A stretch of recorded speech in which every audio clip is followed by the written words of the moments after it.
High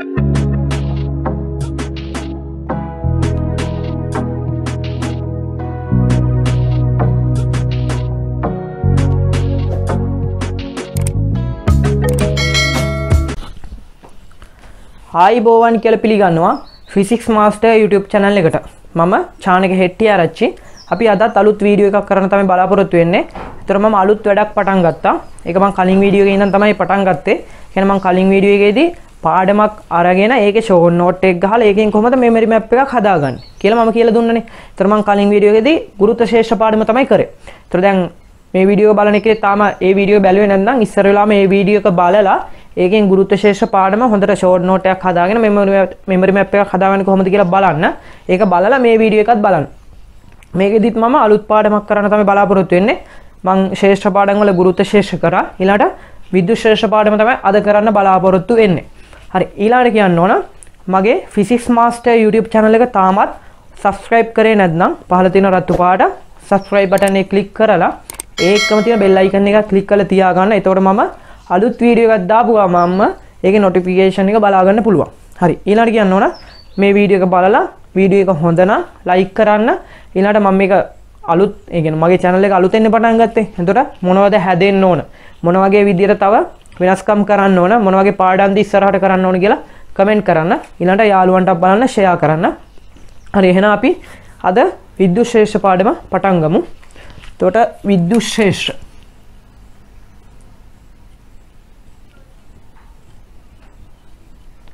හරි විද්‍යුත් ශේෂ්ඨ පාඩමේදී අපි දැන් මේකෙදි කතා කරන්නේ ආරෝපණ ගැන. ආරෝපණයක වටේ කරුණු ගැන තමයි මේ විද්‍යුත් ශේෂ්ඨ පාඩමේදී කතා කරන්නේ ගොඩක්ම. ඒතොර ආරෝපණයක් ගත්තම මේකේ අපි මූලිකව දැනගන්න ඕන දේවල් ටිකක් තියෙනවා. බල රේඛාවක් කියන්නේ මොකද්ද? ආරෝපණ ගත්තම ධන ආරෝපණ ඍණ ආරෝපණ තියෙනවනේ. ඒතොර බල රේඛාවක් කියන්නේ මොකද්ද? බල රේඛා ඊට පස්සේ විද්‍යුත් ශ්‍රාවය. විද්‍යුත් ශ්‍රාවයක් කියන්නේ මොකද්ද? රේඛීය ආරෝපණ ඝනත්වය, පෘෂ්ඨික ආරෝපණ ඝනත්වය, ශ්‍රාව ඝනත්වය කියන්නේ මොකද්ද කියලා අපි ඉස්සර වෙලාවම කතා කරමු. ඒතොර මෙතෙන්දී ඉස්සර වෙලාවම එන එක තමයි බල රේඛාවක් කියන එක. අපි ඉස්සර වෙලාවම බල රේඛාවක් කියන්නේ මොකද්ද කියලා අඳුන ගන්න ඕන. බල රේඛාවක් කියන්නේ විද්‍යුත් ශේෂ්ඨයක විද්‍යුත් ශේෂ්ඨයක් තියෙනවා. ඒ විද්‍යුත් ශේෂ්ඨයේ ධන ආරෝපණයක් තියෙනවා. ධන ආරෝපණයක් තියුවම ඒක බලයක් ඇතුළේ ගමන් කරනවානේ. ඒ ධන ආරෝපණයේ ගමන් පතයට කියනවා බල රේඛාවක් කියලා.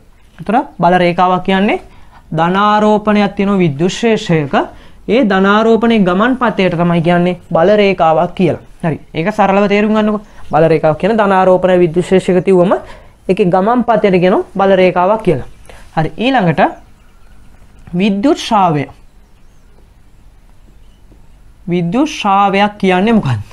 මොකද්ද මේ විද්‍යුත් ශ්‍රාවයක් කියන්නේ?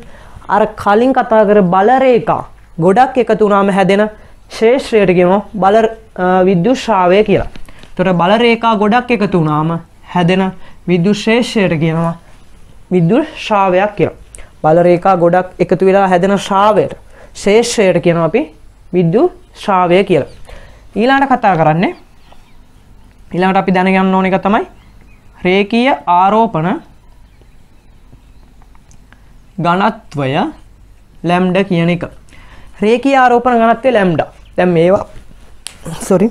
මේවා කටපාඩම් කරන්න ඕන කියන්නේ මේකේ අර්ථ දැක්වීම පොඩ්ඩක් මතක තියාගන්න. අර්ථ දැක්වීම පොඩ්ඩක් මතක තියාගෙන ඒකෙන් අපි සමීකරණයක් ගොඩනගා ගමු. රේඛීය ආරෝපණ ඝනත්වය. දැන් මේකේ 9ම තියෙනෝනේ රේඛීය ආරෝපණ ඝනත්වය. රේඛීය ආරෝපණ ඝනත්වය කිව්වොත් එහෙම සන්නායක කම්බියකට අපි තුමු ආරෝපණ දීලා තියෙනවා. මේක ධන ආරෝපණයක් දීලා තියෙනවා කියලා හිතන්නකොට. ඒතර මේකේ ඒකාකාරව පැතිරිලා ධන ආරෝපණ තියෙනවා. ඒතර මේ රේඛීය ආරෝපණ ඝනත්වය කියන්නේ ඒකීය දිගක ඒකක දිගක් ගත්තොත් එහෙම ඒ ඒකක දිගක තියෙන ආරෝපණ ප්‍රමාණයට කියනවා රේඛීය ආරෝපණ ඝනත්වය කියලා. ඒතර දැන් ඒකක දිගක් කියනකොට ඒක සෙන්ටිමීටර වෙන්න පුළුවන්, මිලිමීටර වෙන්න පුළුවන්, මයික්‍රෝමීටර වෙන්න පුළුවන්, කිලෝමීටර වෙන්න පුළුවන්, මීටර වෙන්න පුළුවන්. ඒතකොට ඒකක දිගක් කියනකොට ඒක වෙනස් වෙනවනේ. හැබැයි මම මේකේ ගන්නෝ L කියලා දිගක්. හරිද? L කියලා දිගක් අරගෙන ඒකේ තියෙන ආරෝපණ ප්‍රමාණය මම හොයා ගන්නවා Q කියලා. හරිද? එතකොට L දිගක තියෙන ආරෝපණ ප්‍රමාණය මම Q කියලා හොයාගත්තා නම් මට ඕන රේඛීය ආරෝපණ ඝනත්වය හොයන්න. ඒතර රේඛීය ආරෝපණ ඝනත්වය හොයන්නේ නැද්දි මට රේඛීය ආරෝපණ ඝනත්වයේ අර්ථ දැක්වීම තියෙන්නේ ඒකක දිගක් මත තියෙන ආරෝපණ ප්‍රමාණය. ඒතර මෙතෙන්දී L කියලා දිගක ආරෝපණ ප්‍රමාණය දන්නවා Q කියලා. ඒකක දිගක තියෙන ආරෝපණ ප්‍රමාණය මට ගන්න පුළුවන් Q බෙදීම L වලින්. ඒකක දිගක තියෙන ආරෝපණ ප්‍රමාණයට අපි කියනවා රේඛීය ආරෝපණ ඝනත්වය ලැම්ඩා කියලා. මෙන්න ලැම්ඩා සමානයි Q බෙදීම L කියලා සමීකරණය එනවා. ඔතනින් Q සමානයි ලැම්ඩා L සමීකරණය එනවා. හරි. ඕක සරලව ගන්න පුළුවන්. හරි. අපි ඔතෙන්දි තව ලැම්ඩාගේ යුනිට් එක. යුනිට් එක මොකක්ද කියලා බලන්න. ලැම්ඩාගේ යුනිට් එක වෙන්නේ Q ආරෝපණ ප්‍රමාණය මනින්නේ කූලොම් වලින් L දිග මනින්නේ මීටර වලින්. එතකොට cm ඍණ එක තමයි රේඛීය ආරෝපණ ඝනත්වයේ ඒකකය වෙන්නේ. හරි. ඔය රේඛීය ආරෝපණ ඝනත්වය අපි ඊළඟට කතා කරමු පෘෂ්ඨික ආරෝපණ ඝනත්වය. පෘෂ්ඨික ආරෝපණ ඝනත්වය. හරි. පෘෂ්ඨික ආරෝපණ ඝනත්වය සිග්මා කියන්නේ මොකද්ද? මොකද්ද ඔය පෘෂ්ඨික ආරෝපණ ඝනත්වය කියන්නේ? පෘෂ්ඨික ආර දැන් මේක රේඛීය කියනකොට කන්නයි කම්බිය. ඒතර පෘෂ්ඨික කියනකොට පෘෂ්ඨික කියන්නේ තහඩුවක්. තහඩුවකට ආරෝපණ දෙනවා. දැන් පෘෂ්ඨික ආරෝපණ ඝනත්වයේදී තහඩුවක් නිකන් වර්ගඵලයක් පෘෂ්ඨයක් ගැන තමයි කතා කරන්නේ. එතකොට අපි තහඩුවකට ආරෝපණ ප්‍රමාණයක් දෙනවා. මේකට ආරෝපණ දෙනවා තහඩුවකට. මේ හැමතැනම ආරෝපණ පැතිරිලා තියෙනවා. එතකොට තහඩුවකට ආරෝපණ ප්‍රමාණයක් දුන්නම ඒකක වර්ගඵලයක් මත තියෙන ආරෝපණ ප්‍රමාණයට කියනවා පෘෂ්ඨික ආරෝපණ ඝනත්වය කියලා. එතකොට මේම වර්ගඵලයක් ගත්තා. ඒකේ ආරෝපණ දුන්නාට පස්සේ ඒකක වර්ගඵලයක් මත මෙහෙම ඒකක වර්ගඵලයක් මත වර්ග මීටර හරි වර්ග සෙන්ටිමීටර හරි ඒකක වර්ගඵලයක් මත තියෙන ආරෝපණ ප්‍රමාණයට කියනවා පෘෂ්ඨික ආරෝපණ ඝනත්වය කියලා. දැන් ඒකක වර්ගඵලයක් හොයන්න මට අමාරු වෙන්නේ. ඒකක වර්ගඵලයක් කියනකොට ඒක වෙනස් වෙන්න පුළුවන් එකකින් එකට. හැබැයි මම ගන්නවා A කියලා වර්ගඵලයක්. A කියලා වර්ගඵලයක් අරගෙන ඒකේ ආරෝපණ ප්‍රමාණය මම Q කියලා හොයාගන්නවා. එතකොට මට ආවා A කියන වර්ගඵලයේ ආරෝපණ ප්‍රමාණය Q කියලා ආවා. මට එතනින් හොයාගන්න පුළුවන් ඒකක වර්ගඵලයක තියෙන ආරෝපණ ප්‍රමාණය. ඇයි මට ඕන ඒක?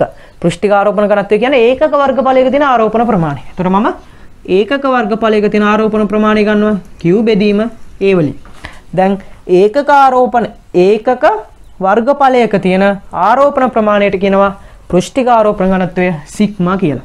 සිග්මා සමානයි Q බෙදීම A Q සමානයි සිග්මා A සමීකරණය එනවා. ඔය පෘෂ්ඨික ආරෝපණ ඝනත්වය. ඊළඟට අපි බලමු මේ සිග්මාගේ යුනිට් එක මොකක්ද කියලා. සිග්මාගේ යුනිට් එක වෙන්නේ ආරෝපණය කූලොම් වර්ගඵලය වර්ග මීටර cm ඍණ 2. ඔය පෘෂ්ඨික ආරෝපණ ඝනත්වය. හරි. අපි ඊළඟට කතා කරමු. හරි. අපි ඊළඟට බලමු ශ්‍රාව ඝනත්වය කියන්නේ මොකක්ද කියලා. ශ්‍රාව ඝනත්වය. ශ්‍රාව ඝනත්වය E. ශ්‍රාව ඝනත්වය E කියන්නේ මොකක්ද කියලා ඊළඟට බලමු. ශ්‍රාව ඝනත්වය කියන්නේ විද්‍යුත් ශ්‍රේෂ්ඨයකට මෙන්න විද්‍යුත් ශ්‍රේෂ්ඨයක් තියෙනවා. විද්‍යුත් ශ්‍රේෂ්ඨයකට ලම්බකව නිර්මාණය කරන අර්ථ දැක්වීම හොඳට මතක තියාගන්න. ශ්‍රාව ඝනත්වය E කියන්නේ විද්‍යුත් ශ්‍රේෂ්ඨයකට ලම්බකව නිර්මාණය කරන ඒකක වර්ගඵලයක් තුලින් ශ්‍රාවයට කියනවා ශ්‍රාව ඝනත්වය කියලා. එතකොට විද්‍යුත් ශ්‍රේෂ්ඨයට ලම්බකව ඒකක වර්ගඵලයක් නිර්මාණය කරනවා. ඒකක වර්ගඵලයක් නිර්මාණය කළා ඒකෙන් යන ශ්‍රාවය හොයනවා. ශ්‍රාවය හෙව්වම ඒක සමාන වෙනවා ශ්‍රාව ඝනත්වයට. එතකොට මට ඒකක වර්ගඵලයක් මට හොයාගන්න බැරි හින්දා ඒක වර්ගඵලයක් නිර්මාණය කරගන්න බැරි හින්දා මම A කියන වර්ගඵලයක් නිර්මාණය කරගන්න. මේ A කියන වර්ගඵලයක් නිර්මාණය කරගත්තා. මේ වර්ගඵලය A. එතකොට මම විද්‍යුත් ශ්‍රේෂ්ඨයට ලම්බකව අනිවාර්යෙන් ලම්බකව කියන එක වැදගත්. විද්‍යුත් ශ්‍රේෂ්ඨයට ලම්බකව A කියන වර්ගඵලයක් කරා ශ්‍රාවය මම හොයාගන්නවා phi කියලා. මම A වර්ගඵලයක් කරා ශ්‍රාවය phi කියලා හොයාගත්තා. මට ඕන ශ්‍රාව ඝනත්වය හොයන්න ඒකක වර්ගඵලයන්නේ. එහෙනම් මට ඕන ඒකක වර්ගඵලයක් කරා ශ්‍රාවය. එහෙනම් phi බෙදීම A. මෙන්න මේ ඒකක වර්ගඵලයක් කරහා ශ්‍රාවයට කියනවා මොකද්ද? ශ්‍රාව ඝනත්වය E කියලා. එතකොට E සමානයි 5 බෙදීම A කියලා සමීකරණය එනවා. එතකොට 5 සමානයි EA සමීකරණය මෙතනින් එනවා. 5 සමානයි AE හරි 5 සමානයි EA කියලා හරි මතක තියාගන්න පුළුවන්. මේ එන්නේ ශ්‍රාව ඝනත්වය. අන්න මේ ශ්‍රාව ඝනත්වය E කියන එක එම විද්‍යුත් ශේෂයේ විද්‍යුත් ශේෂ තීව්‍රතාවයට සමානයි. ඒතර විද්‍යුත් ශේෂ තීව්‍රතාවය E කියන එක ගන්න පුළුවන් ශ්‍රාව ඝනත්වය. ඒතර ශ්‍රාව ඝනත්වය කියන්නේ එම ලක්ෂයේ විද්‍යුත් ශේෂ තීව්‍රතාවයට සමානයි. මෙන්න විද්‍යුත් ශේෂ තීව්‍රතාවයේ E කියන එක ගන්න පුළුවන් 5 බෙදීම A වලින්. 5 සමානයි EA සමීකරණය නැත්නම් AE සමීකරණය මෙතනින් ගන්න පුළුවන්. මේක සරලවයි. ඒ කියන්නේ අපි අර්ථ දැක්වීම මත තියාගෙන එතනින් සමීකරණය ගොඩනගා ගන්න ඕන. හරි අපි ඊළඟට කතා කරන්න ඕන. දැන් ආරෝපණ ගත්තොත් එහෙම ධන ආරෝපණ තියෙනවා ඍණ ආරෝපණ තියෙනවා. අපි ඊළඟට බලන්න ඕන ධන ආරෝපණයකට ධන ආරෝපණයක කොහොමද බල රේඛාව වෙනස් වෙන්නේ? ඍණ ආරෝපණයක කොහොමද බල රේඛාව වෙනස් වෙන්නේ? ධනයි ඍණයි එකට තිබුණොත් කොහොමද බල රේඛාව වෙනස් වෙන්නේ? ඊට පස්සේ සජාතීය ආරෝපණ එකට තිබුණොත් කොහොමද බල රේඛාව වෙනස් වෙන්නේ කියලා අපි ඊළඟට බලමු. හරි අපි ඉස්සර වෙලාම ධන ආරෝපණයක වෙන ධන ආරෝපණයක් ගත්තා. ධන ආරෝපණයක බල රේඛා ආරෝපණයෙන් ඉවතට තමයි ක්‍රියා කරන්නේ. මෙන්න මේ වගේ. ආරෝපණයෙන් ඉවතට ක්‍රියා කරනවා ධන ආරෝපණයක නම් ඍණ ආරෝපණයක නම් ආරෝපණය දෙසට තමයි ක්‍රියා කරන්නේ. මේ ආරෝපණය දෙසට ඍණ ආරෝපණයක. උතන අපි සජාතීය ආරෝපණ දෙකක් තියුවා. ධනයි කියලා හිතන්නේ. ඒතර ධනයි තියුවොතින් එහෙම දැන් මේක නිසා මෙහෙම ඉවතට ක්‍රියා කරනවා. මෙහෙම ඉවතට ක්‍රියා කරනවා. ඒතර මේක නිසා මෙහෙම ඉවතට ක්‍රියා කරනවා. එතන මොකද්ද වෙන්නේ? දැන් මේකත් මෙහාට මේක මේ පැත්තට මේකෙන් එන එක අනිත් පැත්තට. ඒතර මේ දෙක කැන්සල් වෙලා ගිහිල්ලා මැද බිඳුවක් එනවා. ඒතර මේකයි විකර්ෂණය වෙලා මේක මෙහෙම නැව. මේකත් මෙහෙම අනිත් පැත්තට නැව. මේකත් මෙහෙමයි. මේකත් මෙහෙම. ඒතර දැන් මෙහෙට මේ පැත්තට යන ඒවා මෙන්න මෙහෙම ගිහිල්ලා අනන්තයට යනවා. මෙන්න සජාතීය ආරෝපණ දෙකක බල රේඛා වෙනස් වෙන විදිය. ඊට පස්සේ විජාතීය ආරෝපණ දෙකක් බලමු. ධනයි ඍණයි හිත. එතකොට ධන නිසා ඉවතට ක්‍රියා කරනවා. ඍණ නිසා වෙතට ක්‍රියා කරනවා. මෙන්න. එතකොට මෙහෙන් යන බල රේඛා මෙතනින් ඉවර වෙන්න පුළුවන්. මේ යන එක මෙතනින් ඉවර වෙනවා. මෙන්න මෙහෙම යනවා. මේක මෙහෙම ගියා. මෙහෙන් යන එක මෙහෙම යනවා. මෙහෙම යනවා. ඊට මේවා මෙහෙම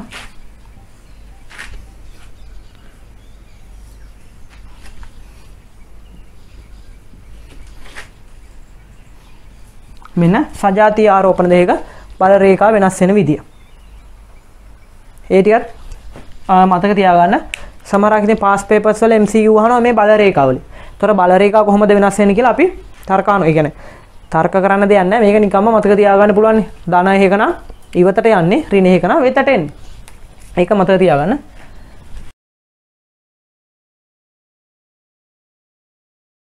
හරි. ඊළඟට අපිට විද්‍යුත් ශේෂ්ත්‍ර වල වැදගත්ම වෙන නියමයක් තියෙනවා. ඒක තමයි කූලෝම් නියමය කියන්නේ. ගොඩක් ගණන් ඔය කූලෝම් නියම ආශ්‍රයෙන් ගණන් හදන්න තියෙනවා. ඒ කියන්නේ ගොඩක් ගණන් හදන්න තියෙන ඔය කූලෝම් නියමයෙන්ම තමයි. ඒතර අපි බලමු කූලෝම් නියමය කියන්නේ මොකද්ද? කූලෝම් නියමය. කූලෝම් නියමය කියන්නේ ඔක සරලව අර්ථ දැක්වීම හොඳට ඔලුවට ගන්න. කූලෝම් නියමය කියන්නේ ලක්ෂාකාර ආරෝපණ දෙකක් තියෙනවා දෙපැත්තේ.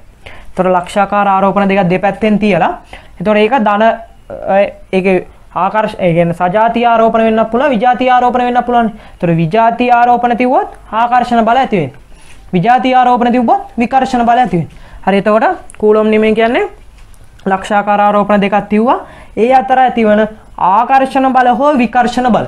හරිද? ලක්ෂාකාර ආරෝපණ දෙකක් තියලා ඒ දෙක අතර ඇතිවන ආකර්ෂණ බල හෝ විකර්ෂණ බල ආරෝපණ දෙකේ ගුණිතයට අනුලෝමවද දුරේ වර්ගයට ප්‍රතිලෝමවද සමානුපාතික වේ කියලා තමයි කූලෝම් නියමයෙන් කියන්නේ. අපි ගත්තොත් එහෙම ආරෝපණ දෙකක් ගන්නවා Q1 Q2 කියලා ආරෝපණ දෙකක් ගත්තා. ඒ දෙක R දුරක් ඈත ලක්ෂයක තිබුණා. ඒතකොට අපි හිතමු මෙතෙන්දී ආකර්ෂණ බලය ඇති වෙනවා කියලා. F කියලා ගත්තොත්. එතකොට ආකර්ෂණ බලය කූලොම් නියමය කියන්නේ ආරෝපණ ලක්ෂාකාර ආරෝපණ දෙකක් අතර ඇති වුණු ආකර්ෂණ බලය F කියන එක සමානුපාතික වෙනවලු ආරෝපණ දෙකේ ගුණිතයට අනුලෝමවද ආරෝපණ දෙක අතර දුරේ වර්ගයට ප්‍රතිලෝමවද සමානුපාතික වෙනවයි කියලා කියනවා. ඒතර මේ එකම සමානුපාතික නිසා F සමානුපාතික වෙනවා Q1 Q2 යට R වර්ගයට. මේ සමානුපාතිකත්වය අයින් කරන්න පුළුවන් F සමානයි එකයට 4/5 එප්සයිලන් Q1 Q2 යට R වර්ගය. මෙන්න මේක ගොඩක් වැදගත් වෙන සමීකරණයක්. හැම එකකටම යොදා ගන්න. හැම ගානක් හදද්දිම හැම සූත්‍රයක් නිර්මාණය කරද්දිම මේ බලය කියන එක වැදගත් වෙනවා. හරි ඊළඟට අපි බලමු එප්සයිලන්. එප්සයිලන් කියන්නේ මාධ්‍යක පාරවේද්‍රතාවය. ඒතර පාරවේද්‍රතාවය කියන එක අපි පස්සේදී කතා කරමු. ඊළඟට මේ පාරවේද්‍රතාවයේ එප්සයිලන් කියන එකේ ඒකක ගන්න කොහොමද කියලා ඊළඟට බලමු. එප්සයිලන් කියන එකේ ඒකක ගන්න පුළුවන්. ඒක උක්ත කරවතේ මෙතනම හදන්නකෝ. එප්සයිලන් වල යුනිට් එක ඒක ගන්න පුළුවන්. මේ එප්සයිලන් මෙහාට ගත්තා පස්සේ බලය මෙහාට යනවා. ඒතර උඩ ආරෝපණ දෙකක් තියෙනවා C වර්ගය. කූලොම්නේ C වර්ගය. එතකොට මෙතන මීටර තියෙනවනේ. මීටර තියෙන එක උඩට ගියාම m ඍණ 2. m ඍණ 2 බලය යට තියෙනවා. ඒතර බලය යට තියෙනකොට ඒකේ ඒකක වෙන්නේ නිව්ටන්. බලය කියන එකේ F කියන එකේ අපි දන්නවා ඒකකය F සමාන m නේ කිලෝග්‍රෑම් ms ඍණ 2. කිලෝග්‍රෑම් ms ඍණ 2 යට තියෙන එක උඩට දාගන්න. ඒතර යට තියෙන එක උඩට දාගත්තොත් කිලෝග්‍රෑමයට එහෙම ඕනේ නිව්ටනයට කියලා දාමු. බලය නිව්ටන් නේ. ඒතර නිව්ටන් බලය ඒකක යට තියෙන්නේ නිව්ටන් එක. ඒක උඩට ගියාම නිව්ටන් ඍණ 1 වෙනවා. C වර්ග m ඍණ 2 නිව්ටන් ඍණ 1. මේක තමයි ඒකකය වෙන්නේ. හරි. ඊළඟට ඔය හරි එප්සයිලන් ගේ ඒකකයනේ. අපි ඊළඟට බලමු මේ එප්සයිලන් කියන්නේ මොකද්ද? හරිද? එප්සයිලන් කියන්නේ මොකද්ද? ඒකේ අගය දැන් අපි මේකේ මතක තියාගන්න ඕන වැදගත් දෙයක් තමයි මෙන්න මේ 1ට 4/5 එප්සයිලන් කියන එකේ අගය. හරි. මේ එප්සයිලන් කියන්නේ මාධ්‍යක සාපේක්ෂ පාරවේද්‍රතාවය. පාරවේද්‍රතාවයේ අගය 1ට 4/5 එප්සයිලන් නෝට්. ඒ කියන්නේ මේක රික්තකයක තියලා තියෙනවා නම් 1ට 4/5 එප්සයිලන් නෝට් කියලා තමයි ආදේශනේ. ඒතර එප්සයිලන් නෝට් කියන්නේ රික්තකයේ පාරවේද්‍රතාවය. ඒතර මේකේ අගය ගන්න පුළුවන් අපිට 9 වරක් 10 9. 9 වරක් 10 9යි. 1ට 4/5 එප්සයිලන් නෝට් වල අගය. ඒක පොඩ්ඩක් මතක තියාගන්න ඕන ගණන් වලදී භාවිතා කරන්න එනවා. ඊළඟට අපි බලමු මේ දැන් මම මෙතන කිව්වා මේ රික්තකයේ පාරවේද්‍රතාවය. ඒතර මෙතන පාරවේද්‍රතාවය. දැන් මොකද්ද මේ අතර වෙනස? ඒ කියන්නේ මාධ්‍යයක සාපේක්ෂ පාරවේද්‍රතාවය කියන එක මාධ්‍යයක සාපේක්ෂ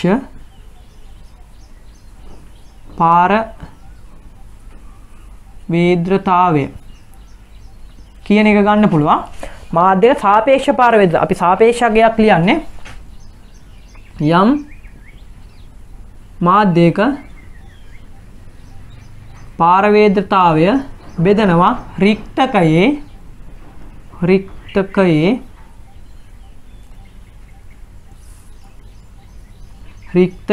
පාරවේද්‍රතාවයෙන්. තර මාධ්‍යක සාපේක්ෂ පාරවේද්‍රතාවය කියන එක ගන්න පුළුවන් යම් මාධ්‍යක පාරවේද්‍රතාවය බෙදනවා රික්තකයේ පාරවේද්‍රතාවයෙන්. එතකොට මාධ්‍යක සාපේක්ෂ පාරවේද්‍රතාවය එප්සයිලන් r කියලා ගත්තොත් එහෙම යම් මාධ්‍යක පාරවේද්‍රතාවය එප්සයිලන් නම් රික්තකයේ පාරවේද්‍රතාවය එප්සයිලන් නෝට් නම් මේ එප්සයිලන් කියන එක යම් මාධ්‍යක පාරවේද්‍රතාවය ගන්න පුළුවන් එප්සයිලන් r වැඩි කිරීම එප්සයිලන් r වැඩි කිරීම එප්සයිලන් නෝට් වලින්. ඔය එන්නේ මාධ්‍යක පාරවේද්‍රතාවය ගන්න සමීකරණය. එතකොට මාධ්‍යක සාපේක්ෂ පාරවේද්‍රතාවය එප්සයිලන් r කියන්නේ යම් මාධ්‍යක පාරවේද්‍රතාවය බෙදනවා රික්තකයේ පාරවේද්‍රතාවයෙන්. මෙතන 1ට 4/5 එප්සයිලන් නෝට් රික්තකයක නම් ආරෝපණ දෙක තියෙන්නේ. රික්තකයේ එකට 4.5 එප්සිලන් නෝට් ගන්න පුළුවන් 9 වරක් 10 9. මේකත් මතක තියාගන්න. හරි. ඊළඟට අපි කූලෝම් නියමය දැන් ඔය කූලෝම් නියමනේ. කූලෝම් නියමයේ ආශ්‍රිත ප්‍රස්ථාර ටිකක් තියෙනවා. හරි අපි ඒක ඊළඟට කතා කරමු. හරි ඊළඟට අපි දන්නවා කූලෝම් නියමය. කූලෝම් නියමය කියන්නේ F සමානයි එකයට 4.5 එප්සිලන් Q1 Q2 යට R වර්ගය. හරිද? මේකේ දැන් අපෙන් අහන්න පුළුවන් Q1 ආරෝපණය නියතයි. දුර R කියන එක නියතයි. නියත විට බලය F හා Q2 අතර ප්‍රස්ථාරය අඳින්න කියලා. එතකොට Q1 R නියත නම් Q1 නියතයි R නියත නම් F හා Q2 ප්‍රස්ථාරගත කරන්න කිව්වොත් එහෙම ඒක තියෙන්නේ y සමාන mx විදියටනේ. ඒතර මේ වගේ ප්‍රස්ථාරයක් එන්නේ. ඊළඟට අපෙන් අහන්න පුළුවන් Q1 නියතයි. Q2 නියතයි. Q2 නියත නම් F හා R අතර ප්‍රස්ථාරය මොකක්ද දෙන්නේ කියලා. ඒකෙදි R හා F අතර ප්‍රස්ථාරය ප්‍රතිලෝම සම්බන්ධයක්නේ තියෙන්නේ. ඒතර මෙන්න මේ වගේ ප්‍රස්ථාරයක් එන්නේ. ඊළඟට අහන්න පුළුවන් Q1 Q2 ඒ දෙක නියතයි. F හා එකයට R වර්ගය අතර ප්‍රස්ථාරය. ඒතර එකයට R වර්ගය අතර ප්‍රස්ථාරය ඇහුවොත් එහෙම ඒකට R වර්ගය F අතර ප්‍රස්ථාරය. ඒතර එකයට R වර්ගය කියන්නේ y සමාන mx ප්‍රස්ථාරයක් එන්නේ. ඒතර මෙහෙම සරල රේඛාවක් තමයි එන්නේ.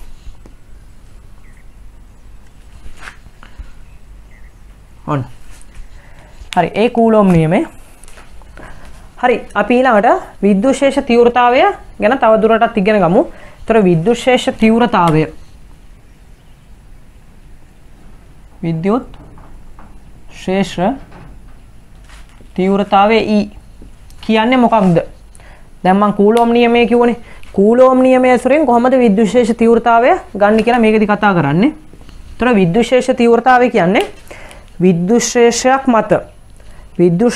මත තබන ලද ඒකීය ආරෝපණයක් මත හටගන්නා බලය. හොඳට මතක තියාගන්න. විද්‍යුත් ශේෂයක් මත ඒකීය ආරෝපණයක් තියුවොත් ඒක මත හටගන්නා බලයට කියනවා විද්‍යුත් ශේෂ තීව්‍රතාවය E කියලා. ඒතර විද්‍යුත් ශේෂයක් මත ඒකීය ආරෝපණයක්. ඒකීය ආරෝපණයක් තියුවොත් ඒක මත බලයට කියනවා විද්‍යුත් ශේෂ තීව්‍රතාවය E කියලා. දැන් මට ඒකීය ආරෝපණයක් හොයාගන්න බැරි වුණා. මම ධන Q කියලා ආරෝපණයක් හොයාගත්තා. ඒතර මම ධන Q කියලා ආරෝපණයක් හොයාගෙන ඒක මත බලය හොයාගත්තා F කියලා. ඒතර දැන් මට ඕන ඒකක ආරෝපණයක්. හැබැයි මම හොයාගත්තේ Q කියන ආරෝපණය මත බලය F කියලා හොයාගත්තා. ඒතර Q කියන ආරෝපණය මත බලය F නම් ඒකක ආරෝපණයක් මත බලය ගන්න පුළුවන් F බෙදීම Q වලින්. ඒතර F බෙදීම Q කියන්නේ ඒකක ආරෝපණයක් මත බලය නම් ඒක ආරෝපණයක් මත බලයට කියනවා අපි විද්‍යුත් ශේෂ තීව්‍රතාවය E සමානයි F බෙදීම Q. මෙතන කියනවා සමීකරණය F සමානයි Q E සමීකරණය F සමානයි QE. ඔතෙන්දී E වල ඒකකය ගන්න පුළුවන් විද්‍යුත් ශේෂ තීව්‍රතාවය යුනිට් එක ගන්න පුළුවන් බලය නිව්ටන් ආරෝපණය කූලෝමයට නිව්ටන් කූලෝමයට ඔය විද්‍යුත් ශේෂ තීව්‍රතාවය ඒකකය. හරි. ඔය දැන් විද්‍යුත් ශේෂ තීව්‍රතාවය අත දැක්වීමනේ. ඊළඟට අපි බලමු ලක්ෂාකාර ආරෝපණයක්. ලක්ෂාකාර ආරෝපණයක් වටා විද්‍යුත් ශේෂ තීව්‍රතාවය කොහොමද වෙනස් වෙන්නේ කියලා. එතකොට ලක්ෂාකාර ආරෝපණයක් ගත්තොත් දැන් ලක්ෂාකාර ආරෝපණයක් ධන Q කියලා අරගත්තොත් දැන් මේක වටා විද්‍යුත් ශේෂ තීව්‍රතාවය කොහොමද වෙනස් වෙන්නේ කියලානේ අපි හොයන්න ඕන. එතකොට මේක වටා විද්‍යුත් ශේෂ තීව්‍රතාවය වෙනස් වෙන විදිහ හොයන්න පුළුවන්. අපි දැන් යම් දුරක් ඈතින් තියෙනවා 1 කූලෝම් ආරෝපණයක්. එතකොට 1 කූලෝම් ආරෝපණයක් තියලා ඒක මත බලය කොහොමද වෙනස් වෙන්නේ කියලා බලුණා හරිනේ. ධන 1 කූලෝම් ආරෝපණයක්. ධන 1 කූලෝම් ආරෝපණයක් තියෙනවා. එතකොට මෙතන විද්‍යුත් ශේෂ තීව්‍රතාවය කියන්නේ විද්‍යුත් ශේෂයක් මත ලක්ෂයක ධන Q. ඒ කියන්නේ ධන ආරෝපණයක් තියුවොත් ඒක මත බලයේ දිශාව තමයි. එතකොට ඍණ ආරෝපණයක් වුණොත් අනිත් පැත්තට වෙනවා. ධන 1 කූලෝම් ආරෝපණයක් තියුවොත් ඒක මත බලය කොහටද තියෙන්නේ? ධනයි. එතකොට විකර්ෂණ බලය. අන්න ඒ බලයට කියනෝනේ අපි විද්‍යුත් ශේෂ තීව්‍රතාවය කියන්නේ. 1 කූලෝම් ආරෝපණයක් මත හටගන්නා බලයට කියනවා විද්‍යුත් ශේෂ තීව්‍රතාවය. එතකොට අපි 1 කූලෝම් ආරෝපණයක් මත හටගන්නා බලය හොයමු. F සමානයි එක යට 4යි 5 එප්සයිලන් Q1 Q2 යට R වර්ගය. එතකොට අපි તો මේ අතර දුර R කියලා හිතුවොත් F සමානයි එක යට 4යි 5 එප්සයිලන් Q1 Q ආදේශ කරා Q2 1යි කූලෝම් යට R වර්ගය.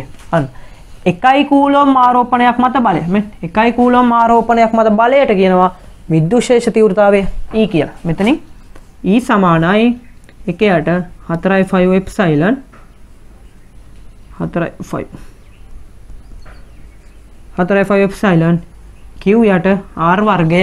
ඔන්න සමීකරණය. මේ ඉන්නේ ලක්ෂාකාර ආරෝපණයක් වටා ගොඩනගෙන විද්‍යුත් ශේෂ තීව්‍රතාවය වෙනස් වෙන විදිය. E සමාන 1 යට 4යි 5 එප්සයිලන් Q බෙදීම R වර්ගය. ඔතනින් ගන්න පුළුවන් ලක්ෂීය ආරෝපණයක් වටා ගොඩනගෙන විද්‍යුත් ශේෂ තීව්‍රතාවය. ඔගේ ප්‍රස්ථාර ටික අපි ඊළඟට බලමු. හරි. අපි ඊළඟට බලමු ලක්ෂාකාර ආරෝපණයක් වටා ගොඩගෙන විද්‍යුත් ශේෂයක ප්‍රස්ථාරික නිරූපණ කොහොමද ගන්න කියලා. ඒතර ලක්ෂාකාර ආරෝපණයක් වටා ගොඩනගෙන විද්‍යුත් ශේෂයේ සූත්‍රය දන්නවා අපි E සමානයි 1 යට 4යි 5 එප්සයිලන් Q1 Q2 යට R වර්ගය. මේකනේ සමීකරණේ. ඒතර අපි දුරත් එක්ක විද්‍යුත් ශේෂ තීව්‍රතාවයනේ ප්‍රස්ථාරගත කරන්නේ. ඒතර මේකෙදි අපි ඉස්සර වෙලාම R කියන එක බිඳුවේදී බලමු. R කියන එක බිඳුවක් කරාම ඊට මොකද්ද වෙන්නේ? R බිඳුවක් කරාම E අනන්තයට යනවා. ඇයි? සංඛ්‍යාව බෙදීම බිඳුව අනන්තයට යනවා. R කියන එක අනන්තයට කරාම R කියන එක අනන්තයට යවුවම E කියන එක බිඳුවක් වෙනවා. හරිද? හරි. අපි ඊළාට කරන්න ඕන ලක්ෂාකාර ආරෝපණයක් ගත්ත ධන Q කියලා. ඒකේ දුරත් එක්ක විද්‍යුත් ශේෂ තීව්‍රතාවය වෙනස් වෙන විදිය තමයි අඳින්න හදන්නේ. දුර R එක්ක විද්‍යුත් ශේෂ තීව්‍රතාවය E. හරි. මේක අඳිද්දී අපි ඉස්සරලාම බලන්න ඕන විද්‍යුත් ශේෂ තීව්‍රතාවය E කියන එක දෛශිකයක්ද අදිශයක්ද? මම කියනවා මේක දෛශිකයක් කියලා. මේක දෛශිකයක්. විද්‍යුත් ශේෂ තීව්‍රතාවය දෛශිකයක්. ඇයි මම දෛශිකයක් කියලා කියන්නේ ඒකට? ඇයි විද්‍යුත් ශේෂ තීව්‍රතාවය දෛශිකයක් කියලා කියන්නේ? විද්‍යුත් ශේෂ තීව්‍රතාවය දෛශිකයක් කියන හේතුව තමයි විද්‍යුත් ශේෂ තීව්‍රතාවය කියන්නේ ඒකක ආරෝපණයක් මත හටගන්නා බලය. ඒතර ඒකක ආරෝපණයක් මත හටගන්නා බලය විද්‍යුත් ශේෂ තීව්‍රතාවය නම් ඒතර බලයනේ. බලය දෛශිකයන් නිසා විද්‍යුත් ශේෂ තීව්‍රතාවය දෛශිකයක් වෙන්න ඕන. මොකද දෛශිකයක් කිව්වේ ඒකක ආරෝපණයක් මත හටගන්නා බලය කියන්නේ විද්‍යුත් ශේෂ තීව්‍රතාවය නම් බලය කියන්නේ දෛශිකයන් නිසා විද්‍යුත් ශේෂ තීව්‍රතාවය දෛශිකයක් වෙනවා. හරි. එහෙනම් මේක දෛශිකයක් කියලා දාන්න. හරි. දෛශිකයන් නම් දිශාව සලකන්න ඕනනේ. එහෙනම් අපි බලමු මේ පැත්තේ දිශාව කොහෙද? මේ පැත්තේ දිශාව මොන පැත්තටද දෙන්නේ කියලා. එහෙනම් අපි ඉස්සරලාම 1යි කූලොම් ආරෝපණය. ධන 1යි කූලොම් ආරෝපණය මේ පැත්තෙන් තියෙනවා. ඒක මත බලයේ දිශාව හොයාගත්තා නම් මේකේ විද්‍යුත් ශේෂ තීව්‍රතාවයේ දිශාව හොයාගන්න පුළුවන්. 1යි කූලොම් ආරෝපණයක් තියුවා. එතකොට මෙතන විකර්ෂණ බල ඇති වෙන්නේ. මෙන්න මේකේ විකර්ෂණ බලයක් තියෙනවා. අන්න ඒකක ආරෝපණයක් මත බලයේ දිශාව වෙන්නේ මෙහාට. මේකේ මෙහාට තමයි ඒකක ආරෝපණයක් මත බලයේ දිශාව. මේ පැත්ත බලමු. ධන 1යි කූලොම් ආරෝපණයක් තියුවා. එතකොට එතන ධනයි විකර්ෂණය. මේක විකර්ෂණය කරනවා. මේක මෙහාට විකර්ෂණය. එතකොට ඒකක ආරෝපණයක් මත බලය මෙහාට. එහෙනම් ඒකක ආරෝපණයක් මත බලය මෙහාට නම් මේ පැත්තේ විද්‍යුත් ශේෂ තීව්‍රතාවය මේ පැත්තට තියෙන්න ඕන. මේ පැත්තේ විද්‍යුත් ශේෂ තීව්‍රතාවය දකුණු පැත්තට තියෙනවා. මම දකුණු පැත්ත ධන දිශාව කියලා ගත්තොත් එහෙම මේ පැත්තේ තියෙන ධන දිශාවේ එතකොට බිඳුවේදී අනන්තයක් වෙන්න ඕන. R අනන්ත වෙනකොට E බිඳුවට යන්න ඕන. මෙන්න ප්‍රස්ථාරය. ඊළඟට මේ පැත්තේ ඍණ පැත්තේ ඉන්න ඕන. ඍණ පැත්තේ ඉන්න ඕන. R බිඳුවේදී E අනන්තයයි. E අනන්තයයි. R අනන්තයට යනකොට E කියන එක බිඳුවට එන්න ඕන. මෙහෙම ප්‍රස්ථාරයක් එන්න. ඔන්න ලක්ෂ්‍ය ආරෝපණයක් වටා ගොඩනගෙන විද්‍යුත් ශේෂ තීව්‍රතාවය දුරත් එක්ක වෙනස් වෙන විදිය. ඔය ධන ආරෝපණයන්නේ අපි හිතමු ඍණ ආරෝපණයක් කියලා. මෙතන අදින්න. ඍණ ආරෝපණය. මෙතන තියෙන්නේ ඍණ Q ආරෝපණය. ඒතර ඍණ Q ආරෝපණයක කොහොමද දුරත් එක්ක විද්‍යුත් ශේෂ තීව්‍රතාවයේ E වෙනස් වෙන්නේ? ඕකෙත් ඉතින් මොකද කරන්නේ? දිශාව බලන්න අපි කරන්නේ ඒකීය ධන ආරෝපණයක් ගෙනල්ලා ඒකේ බලයේ දිශාව බලන්න. ඒතර ධන 1යි කූලොම් ආරෝපණයක් ගෙනාවා. ඒකේ බලය කොහාටද තියෙන්නේ? මේ. එතකොට ධන ඍණය ආකර්ෂණය කරනවා. මෙන්න බලයේ දිශාව මේ පැත්තට. ඒතර බලය එන්නේ වම් පැත්තට. ඒතර විද්‍යුත් ශේෂ තීව්‍රතාවය මෙහාට තියෙන්නේ. මේ පැත්තට 1යි කූලොම් ආරෝපණයක් ගෙනාවොත් ඒකේ ආකර්ෂණ බලයක් එන්නේ. මෙන්න ආකර්ෂණ බලයක් එන්නේ. එහෙනම් මේකේ බලයේ දිශාව දකුණු පැත්තට. ඒතර මේක අර පැත්තට. දකුණු පැත්තට තියෙන්නේ. අපි දකුණු පැත්ත දිශාව ධන කියලා සැලකුවොත් හැමතිස්සෙම දකුණු පැත්ත තමයි අපි ධන කියලා සලකන්නේ සාමාන්‍යයෙන්. ඒතොර මේ පැත්ත ධන කියලා සැලකුවොත් මේ පැත්ත විරුද්ධව තියෙන ඍණ පැත්ත එන්න ඕන. මෙන්න ප්‍රස්ථාරය. මේ පැත්තේ ධන පැත්තට තියෙන මෙන්න ප්‍රස්ථාරය. ඔය ධන කිව් ආරෝපණය මත. හරි. දැන් අපි ඊළඟට බලමු. ඔහම මේ එක එක නෙමෙයි වෙන වෙනමනේ සැලකුවේ. අපි එකට සැලකුවොත් සජාතීය ආරෝපණ, විජාතීය ආරෝපණ. එකට සැලකුවොත් අපි හිතමු ධන කිව් ආරෝපණයකුයි ඍණ කිව් ආරෝපණයකුයි තියලා. සජාතීය ආරෝපණ කියන්නේ දුරත් එක්ක විද්‍යුත් ශේෂ තීව්‍රතාවය කොහොමද වෙනස් වෙන්නේ කියලා බලමු. මෙන්න මේව නම් විභාගයට අහනවා. දුරත් එක්ක විද්‍යුත් ශේෂ තීව්‍රතාවය කොහොමද වෙනස් වෙන්නේ කියලා මේ වගේ ඒවා විභාගයේදී අහනවා ප්‍රස්ථාරික නිරූපණ. හරි. මේකෙදිත් අපි කරන්න ඕන ඒකක ධනාරෝපණයක් ගෙනාවා. ඒකේ දිශාව බැලුණා හරි. ඒකක ධනාරෝපණයක් තියලා ඒකේ දිශාව බැලුණා හරි. මෙතන ධනයි ධනයි විකර්ෂණය කරනවා. එතකොට මේකේ මේ පැත්තට තියෙන. හරි. මේ පැත්තේ තියෙන්නේ වම් පැත්තට. මෙතන විකර්ෂණය වෙනවා. මේකේ විකර්ෂණය මේකේ විකර්ෂණය. එතකොට මේකේ දකුණු පැත්තට තියෙන.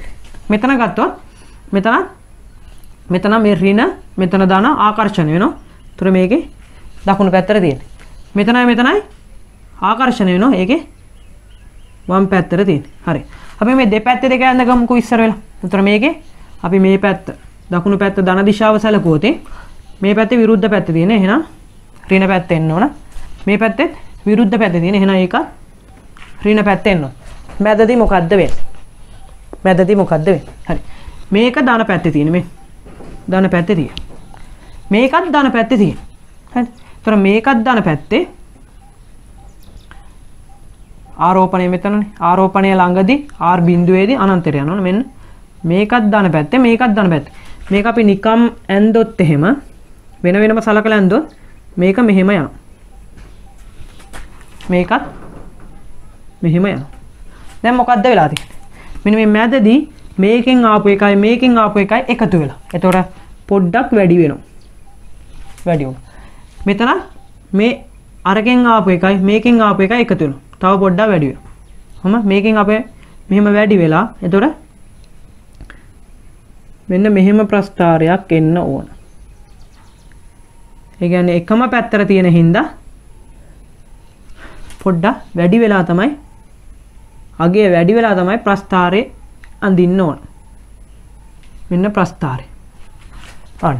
එතකොට මැදදී මෙතන එකතු වෙනවා. ඒ කියන්නේ අතිච්ඡේදනය කරනවා. මේ දෙක එකතු වුණාම අගේ වැඩි වෙනවා. එතකොට ප්‍රස්ථාරේ උඩට යනවා. මෙන්න ප්‍රස්ථාරය.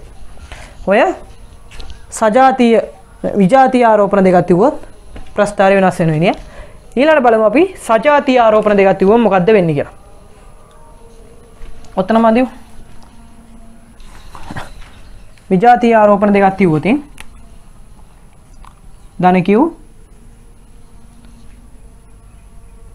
ධන කිව් කියලා විජාතීය ආරෝපණ දෙකක් තියෙනවා. විජාතීය ආරෝපණ දෙක අගයන් සමානයි, විශාලත්ව සමානයි.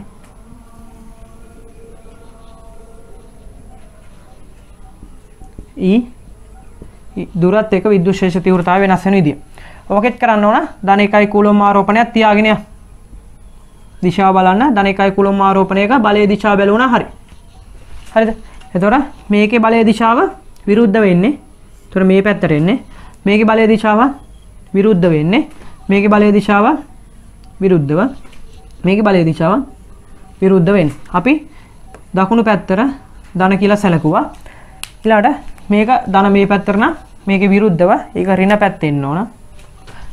මේ පැත්ත ධන පැත්තට. අපි සලකන දිශාවටමයි ඒක ධන පැත්ත එන්න ඕන. දැන් මැදදී මොකද්ද වෙන්නේ? මැදදී බලමු. මේක ධන පැත්තට මෙන්න ඇඳා මේක ඍණ පැත්තට මෙන්න ඍණ පැත්තෙන් එන්න ඕන. අන්න. එතකොට මැදදී මේකෙන් ඍණ පැත්තෙන් එනවා මේකෙන් ධන පැත්තෙන් එනවා. මැදදී බිඳුවක් වෙන්න ඕන. මැද උදාසීන ලක්ෂයක් හැදෙනවා. මෙන්න මෙහෙම. මෙන්න ප්‍රස්ථාරය. මැද උදාසීන ලක්ෂයක් හැදෙනවා. මැද උදාසීන වුණා මෙහෙම ප්‍රස්ථාරයක් තමයි එන්නේ. ඒ සජාතීය ආරෝපණ දෙක සජාතීය ආරෝපණ දෙක ටිව්වට පස්සේ ප්‍රස්ථාරය වෙනස් වෙනවා. හරි ඊළඟට මෙහෙම මේ වගේ ප්‍රස්ථාරයක් ධන 4යි q ආරෝපණයකුයි ධන q ආරෝපණයකුයි තියුව දැන් මෙතන මං කිව්වේ ධන q ධන q නේ. ඒතකොට සමාන ආරෝපණ දෙකන්නේ වෙනස් අගයන් විශාලත්ව වෙනස් ආරෝපණ දෙකක් සජාතීය ආරෝපණ දෙකක් තියුවොත් මොකද්ද වෙන්නේ? හරි. ඒව ගැන හිතන්න. ඒක මම මෙතෙන්දි කරන්න යන්නේ නැහැ. ඒකේ ප්‍රස්ථාරයක් ගන්න පුළුවන්. ඒක ප්‍රස්ථාරයක් ගන්න පුළුවන්. මේ ටිකෙන් ඒක ගැනත් හිතන්න. ඒක අපි ප්‍රශ්නයකදී කතා කරමු. හරි. හරි. අපි ඊළඟට දැන් ඔය ලක්ෂීය ආරෝපණයක් වටා විද්‍යුත්ශේෂ තීව්‍රතාවය වෙනස් වීම තමයි කතා කරේ. ඊළඟට බලමු සන්නායක ගෝලයක විද්‍යුත්ශේෂ තීව්‍රතාවය කොහොමද වෙනස් වෙන්නේ කියලා. සන්නායක ගෝලයක් පරිවාරක ගෝලයක් කියන්නේ මොකද්ද කියලා මෙතෙන්දී කතා කරමු. සන්නායක ගෝලයක් ගත්තොත් එහෙම අපි සන්නායක තහඩුවක් ගත්තොත් මෙහෙම සන්නායක තහඩුවක් ගත්තොත් ඒකට ධන q කියලා ආරෝපණයක් දුන්නොත් එහෙම මෙහෙම ධන q කියලා ආරෝපණයක් දුන්නොත් සන්නායක තහඩුවකට ඒක මේ පෘෂ්ඨයේ තමයි මේ ධන ආරෝපණ ප්‍රමාණය ව්‍යාප්ත වෙන්නේ. පෘෂ්ඨයේ සන්නායක තහඩුව. ඊළඟට සන්නායක ගෝලයක් ගත්තොත් එහෙම සන්නායක ගෝලයක් මේක සන්නායක ගෝලයක් ගත්තොත් එහෙම මේකට ධන q කියලා ආරෝපණයක් දුන්නොත් එහෙම ධන q කියලා ආරෝපණය සන්නායක ගෝලයකට දුන්නොත් එහෙම ඒ ආරෝපණ ටික වටේ පෘෂ්ඨයේ තමයි ක්‍රැස් වෙන්නේ. මෙන්න මෙහෙම වටේ පෘෂ්ඨයේ තමයි සන්නායක ගෝලයක ආරෝපණය ක්‍රැස් වෙන්නේ. පරිවාරක ගෝලයක් ගත්තොත් එහෙම මේක පරිවාරක ගෝලයක ආරෝපණ ධන q කියලා ආරෝපණ ප්‍රමාණයක් දුන්නොත් එහෙම ඒක ගෝලය ඇතුලේ ඒකාකාරව ව්‍යාප්ත වෙන ආරෝපණ ටික. එතකොට දැන් සන්නායක ගෝලයක බල රේඛා කොහොමද යන්නේ? එතකොට දැන් මේකේ කේන්ද්‍රයෙන් සියලු බල රේඛා කේන්ද්‍රයට ඒක රාශී වෙන විදිහට සියලු බල රේඛා කේන්ද්‍රයට ඒක රාශී වෙන විදිහට මෙන්න මෙහෙම ගෝලයෙන් ඉවතට බල රේඛා ක්‍රියා කරනවා. එතකොට කේන්ද්‍රයේදී තමයි ඒක රාශී වෙන්නේ. මෙතෙන්දී පරිවාරක ගෝලයක මේ කේන්ද්‍රයේ ඉඳන් මෙහෙම බල රේඛා ගමන් කරනවා. එතකොට පරිවාරක ගෝලයක ගෝලය පුරාවටම බල රේඛා ඒක රාශී වෙනවා. ඒකාකාරව ව්‍යාප්ත වෙනවා. සන්නායක ගෝලයක පෘෂ්ඨයේ තමයි බල රේඛා ක්‍රියා කරන්නේ. එතකොට දැන් අපි ඉස්සර වෙලාම බලමු සන්නායක ගෝලයක කොහොමද විද්‍යුත්ශේෂ තීව්‍රතාවය දුරත් එක්ක වෙනස් වෙන්නේ කියලා. සන්නායක ගෝලයක් ගත්තොත් සන්නායක ගෝලයකට ධන q කියලා ආරෝපණ ප්‍රමාණයක් දුන්නොත් මේකේ වටේ පෘෂ්ඨයේ තමයි ධන q කියන ආරෝපණ ප්‍රමාණය එක් රැස් වෙන්නේ ධන q. ඊළඟට මේකේ r දුරක් ඈත ලක්ෂයක හිතන්න ගෝලයේ ආරය කැපිටල් R මේ r දුරක් ඈත ලක්ෂයක විද්‍යුත්ශේෂ තීව්‍රතාවය E කියන එක ගන්න පුළුවන් අපිට. ඒකක ධන ආරෝපණය මත බලයනේ විද්‍යුත්ශේෂ තීව්‍රතාවය කියන්නේ. ඒතකොට එකයි ආරෝපණයක් මෙතන තියුවොත් එහෙම.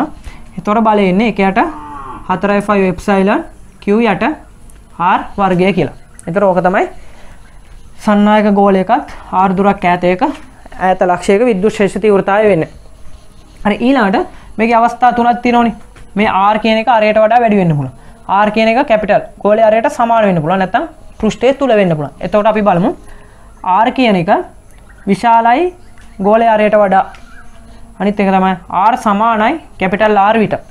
ඊළඟට r විශාලයි සිම්පල් r ට වඩා ගෝලයේ තුල. ඒතර ගෝලය පිටත ලක්ෂයක නම් විද්‍යුත්ශේෂ තීව්‍රතාවය E කියන එක ගන්න පුළුවන්. ඒක යට 4.5 එප්සයිලන් q යට r වර්ගය. මෙතෙන්දී E කියන එක ගන්න පුළුවන්. ඒක යට 4.5 එප්සයිලන් q යට කැපිටල් R වර්ගය. ගෝලය තුල ආරෝපණ නැහැනේ. ඒතර ගෝලය තුල ආරෝපණ නැහැ කියන්නේ බල රේඛා නැහැ. බල රේඛා නැහැ කියන්නේ විද්‍යුත්ශේෂ තීව්‍රතාවයක් ඇති වෙන්න බෑ. ගෝලය තුල විද්‍යුත්ශේෂ තීව්‍රතාවය බිඳුවයි. E සමානයි බිඳුවයි. ඒතර දුරත් එක්ක විද්‍යුත්ශේෂ තීව්‍රතාවය වෙනස් වෙන විදිහ ප්‍රස්ථාරගත කරොත් සන්නායක ගෝලයක දුරත් එක්ක විද්‍යුත්ශේෂ තීව්‍රතාවය ප්‍රස්ථාරගත කරොත් එන්නේ මෙන්න දුර r එක්ක විද්‍යුත්ශේෂ තීව්‍රතාවය E වෙනස් වෙන විදිය. මෙතන පෘෂ්ඨයට එනකම් සාමාන්‍ය විදියට විද්‍යුත්ශේෂ තීව්‍රතාවය වෙනස් වෙනවා. එතන මේකේ ධන පැත්ත එනවා. මේක ඍණ පැත්තේ එනවා. පෘෂ්ඨයට එනකම්. එතකොට මෙතන විද්‍යුත් ශේෂ්ඨ තීව්‍රතාවය 1 යට 4.5 එප්සයිලන් q යට r වර්ගය. ඔය පෘෂ්ඨයේ විද්‍යුත් ශේෂ්ඨ තීව්‍රතාවය. ඊළඟට සන්නායකය තුල විද්‍යුත් ශේෂ්ඨ තීව්‍රතාවය බිඳුවක් වෙනවා. සන්නායක තුල විද්‍යුත් ශේෂ්ඨ තීව්‍රතාවය බිඳුවයි මෙන්න ප්‍රස්ථාරය. මේක කටපාඩම් කරන්න යන්න එපා තර්ක කරලා ගන්න පුළුවන්. විද්‍යුත් ශේෂ්ඨ තීව්‍රතාවය බිඳුවයි. මේ ප්‍රස්ථාර කටපාඩම් කරලා මතක තියාගෙන යන්න එපා. එතකොට අර කොච්චර දේවල් නම් මතක තියාගන්න වෙනවද? මේ වගේ තර්ක කරලා කොහොමද ප්‍රස්ථාර එන්න ඕන කියලා මතක තියාගන්න. හරි. ඔය සන්නායක ගෝලයක විද්‍යුත් ශේෂ්ඨ තීව්‍රතාවය වෙනස් වෙන විදිය. හරි. අපි ඊළඟට බලමු පරිවාරක ගෝලයක කොහොමද විද්‍යුත් ශේෂ්ඨ තීව්‍රතාවය වෙනස් වෙන්නේ කියලා. පරිවාරක ගෝලයක විද්‍යුත් ශේෂ්ඨ තීව්‍රතාවය. පරිවාරක ගෝලයකට ධන q කියලා ආරෝපණයක් දුන්නම ඒක ඒකාකාරව ඇතුලේ ව්‍යාප්ත වෙනවනේ. ඒක දන්න ඕනේ. එතකොට මේකේ අරය r කියලා ගත්තොත් එහෙම මේකේ දුරත් එක්ක සිම්පල් r දුරත් එක්ක කේන්ද්‍රයේ ඉඳන් දුරත් එක්ක විද්‍යුත් ශේෂ්ඨ තීව්‍රතාවය වෙනස් වෙන විදිය. ඒකත් අවස්ථා තුනකට එන්නේ. r කියන එක විශාලයි කැපිටල් r කියන එක සමානයි සිම්පල් r කැපිටල් R කියන එක විශාලයි සිම්පල් Rට වඩා. එතකොට ගෝලය තුල. එතකොට ගෝලයෙන් පිටත නම් අර මේ සමීකරණයම ගන්න පුළුවන්. E සමානයි 1ට 4.5 එප්සයිලන් q යට r වර්ගය. එතකොට ගෝලයෙන් පිටත ලක්ෂයක E කියන එක ගන්න පුළුවන්. 1ට 4.5 එප්සයිලන් q යට r වර්ගය. ගෝලය මත ලක්ෂයක නම් E සමානයි 1ට 4.5 එප්සයිලන් q යට කැපිටල් R වර්ගය. ගෝලයේ තුල ලක්ෂයක. අන්න. වැදගත් දෙයක්. ගෝලයේ තුල ලක්ෂයක කොහොමද විද්‍යුත් ශේෂ්ඨ තීව්‍රතාවය හොයන්නේ? හරි. ගෝලයේ තුල ලක්ෂයක විද්‍යුත් ශේෂ්ඨ තීව්‍රතාවය හොයනව නම් අපිට මේ වගේ දෙයක් සලකන්න වෙනවා.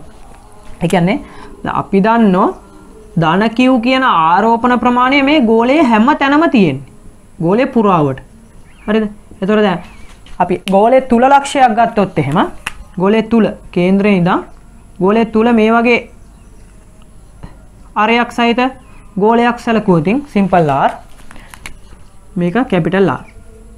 ගෝලයේ තුල ලක්ෂයක් සැලකුවොත් ඒක තුල ආරෝපණ ප්‍රමාණය මුළු ගෝලයේ තියෙන ආරෝපණ ප්‍රමාණයම නෙමෙයිනේ.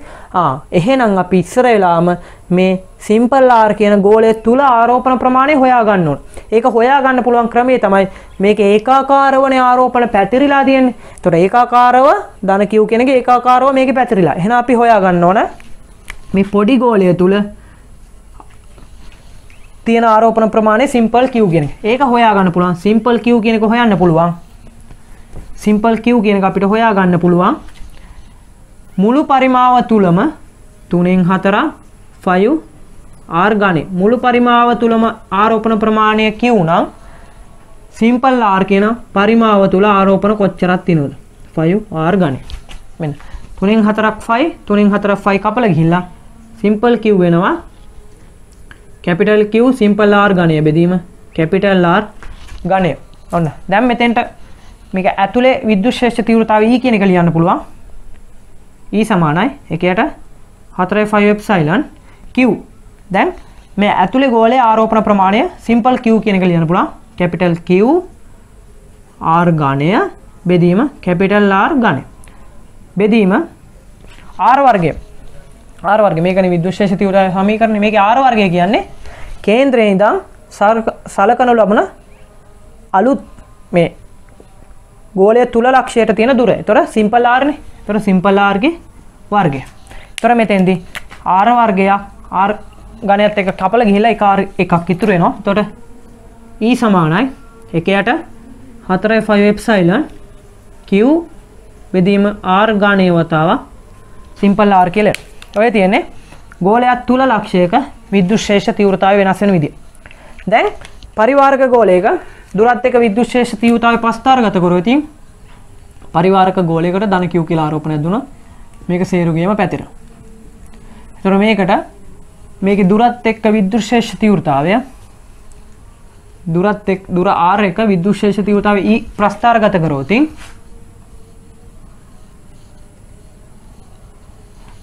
මේකේ මේ පැත්තේ ධන පැත්තේ හැදෙන්නේ මේ පැත්තේ ඍණ පැත්තේනේ හැදෙන්නේ. එතකොට මෙතන පෘෂ්ඨයට එනකම් මේ විදියට තියෙන්නේ. ඒක අර කලින් වගේමනේ. ඊළඟට බලමු ඇතුළේදී මොකද්ද වෙන්නේ? ඇතුළේදී දැන් සන්නායක ගෝලය ගණන් ඇතුළේ විද්‍යුත්ශේෂ තීව්‍රතාවය බිඳුවයි. හැබැයි මේකේ විද්‍යුත්ශේෂ තීව්‍රතාවය ඇතුළේ බිඳුවක් වෙන්නේ නැහනේ. මෙන්න අගයක් තියෙනවනේ. එහෙනම් අගයක් තියෙනවා නම් ඒ අගය දුරත් එක්ක කොහොමද වෙනස් වෙන්නේ කියලා බලමු. දුරත් එක්ක මේ Q කැපිටල් Q කියන එක නියතයි. කැපිටල් R කියන එක නියතයි.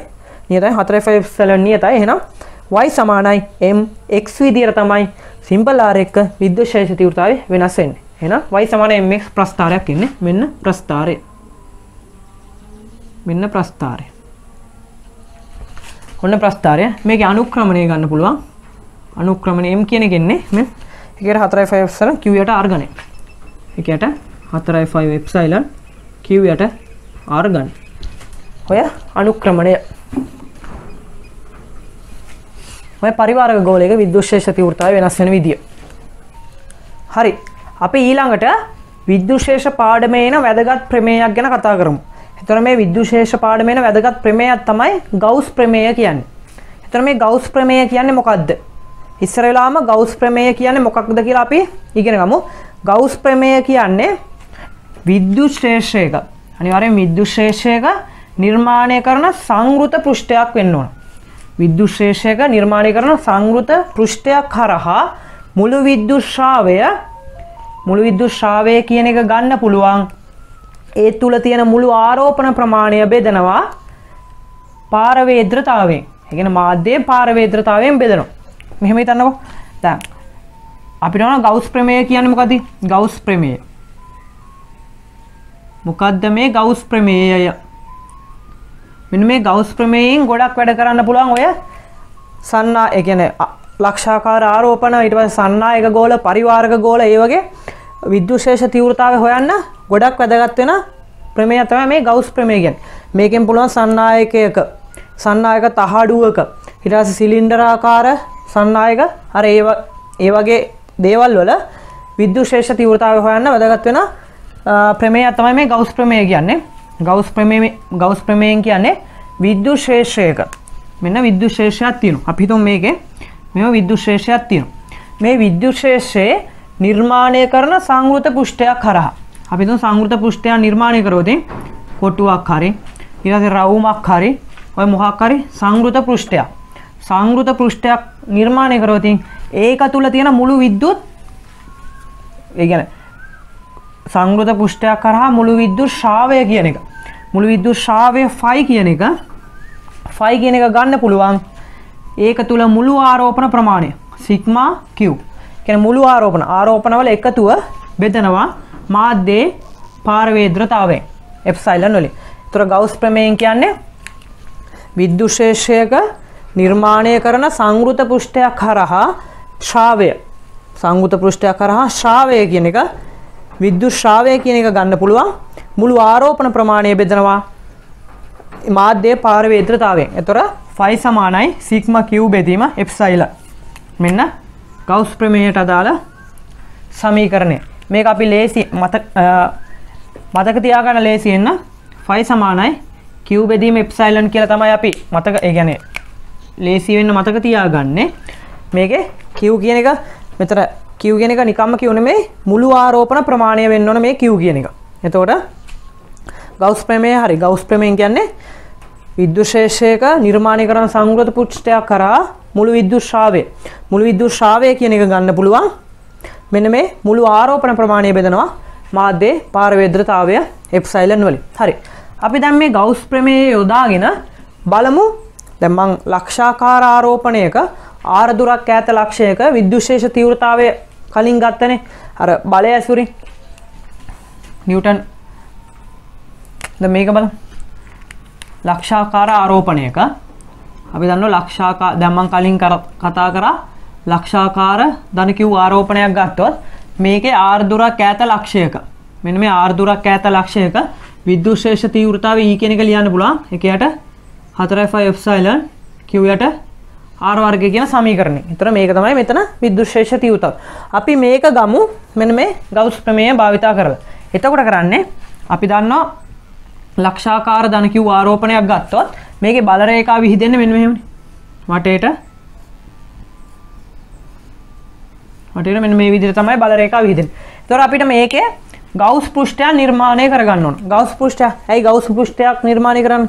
ගවුස් ප්‍රමේය දාන්න පුළුවන් ගවුස් සංවෘත පෘෂ්ඨයක් කරහා. ඒතකොට සංවෘත පෘෂ්ඨයක්. ඒකට කියනවා ගවුස් පෘෂ්ඨය කියලා. ඒතකොට මේකේ සංවෘත පෘෂ්ඨය නිර්මාණය කරොත් ඒ කියන්නේ ආරෝපණයෙන් සමානව හැම බල රේඛාවකට සමාන වෙන විදිහට තමයි ගවුස් පෘෂ්ඨය නිර්මාණය කරන්නේ. ඒතකොට දැන් අපි මෙන්න මේ වගේ වෘතයක් තමයි මේකෙදි ගවුස් පෘෂ්ඨයේ විදිහට ගන්න වෙන්නේ. එතකොට අරය R වෙන විදිහට වෘතයක්. වෘත්තාකාර මේක ගෝලයක් තමයි අපිට මේකේ නිර්මාණය කරගන්න පුළුවන්. එතකොට අපි දන්නවා මේකේ මෙන්න මේ පෘෂ්ඨයට කියනවා නිර්මාණය කරගත්ත පෘෂ්ඨයට කියනවා ගවුස් පෘෂ්ඨය කියලා. මේක ගවුස් පෘෂ්ඨය.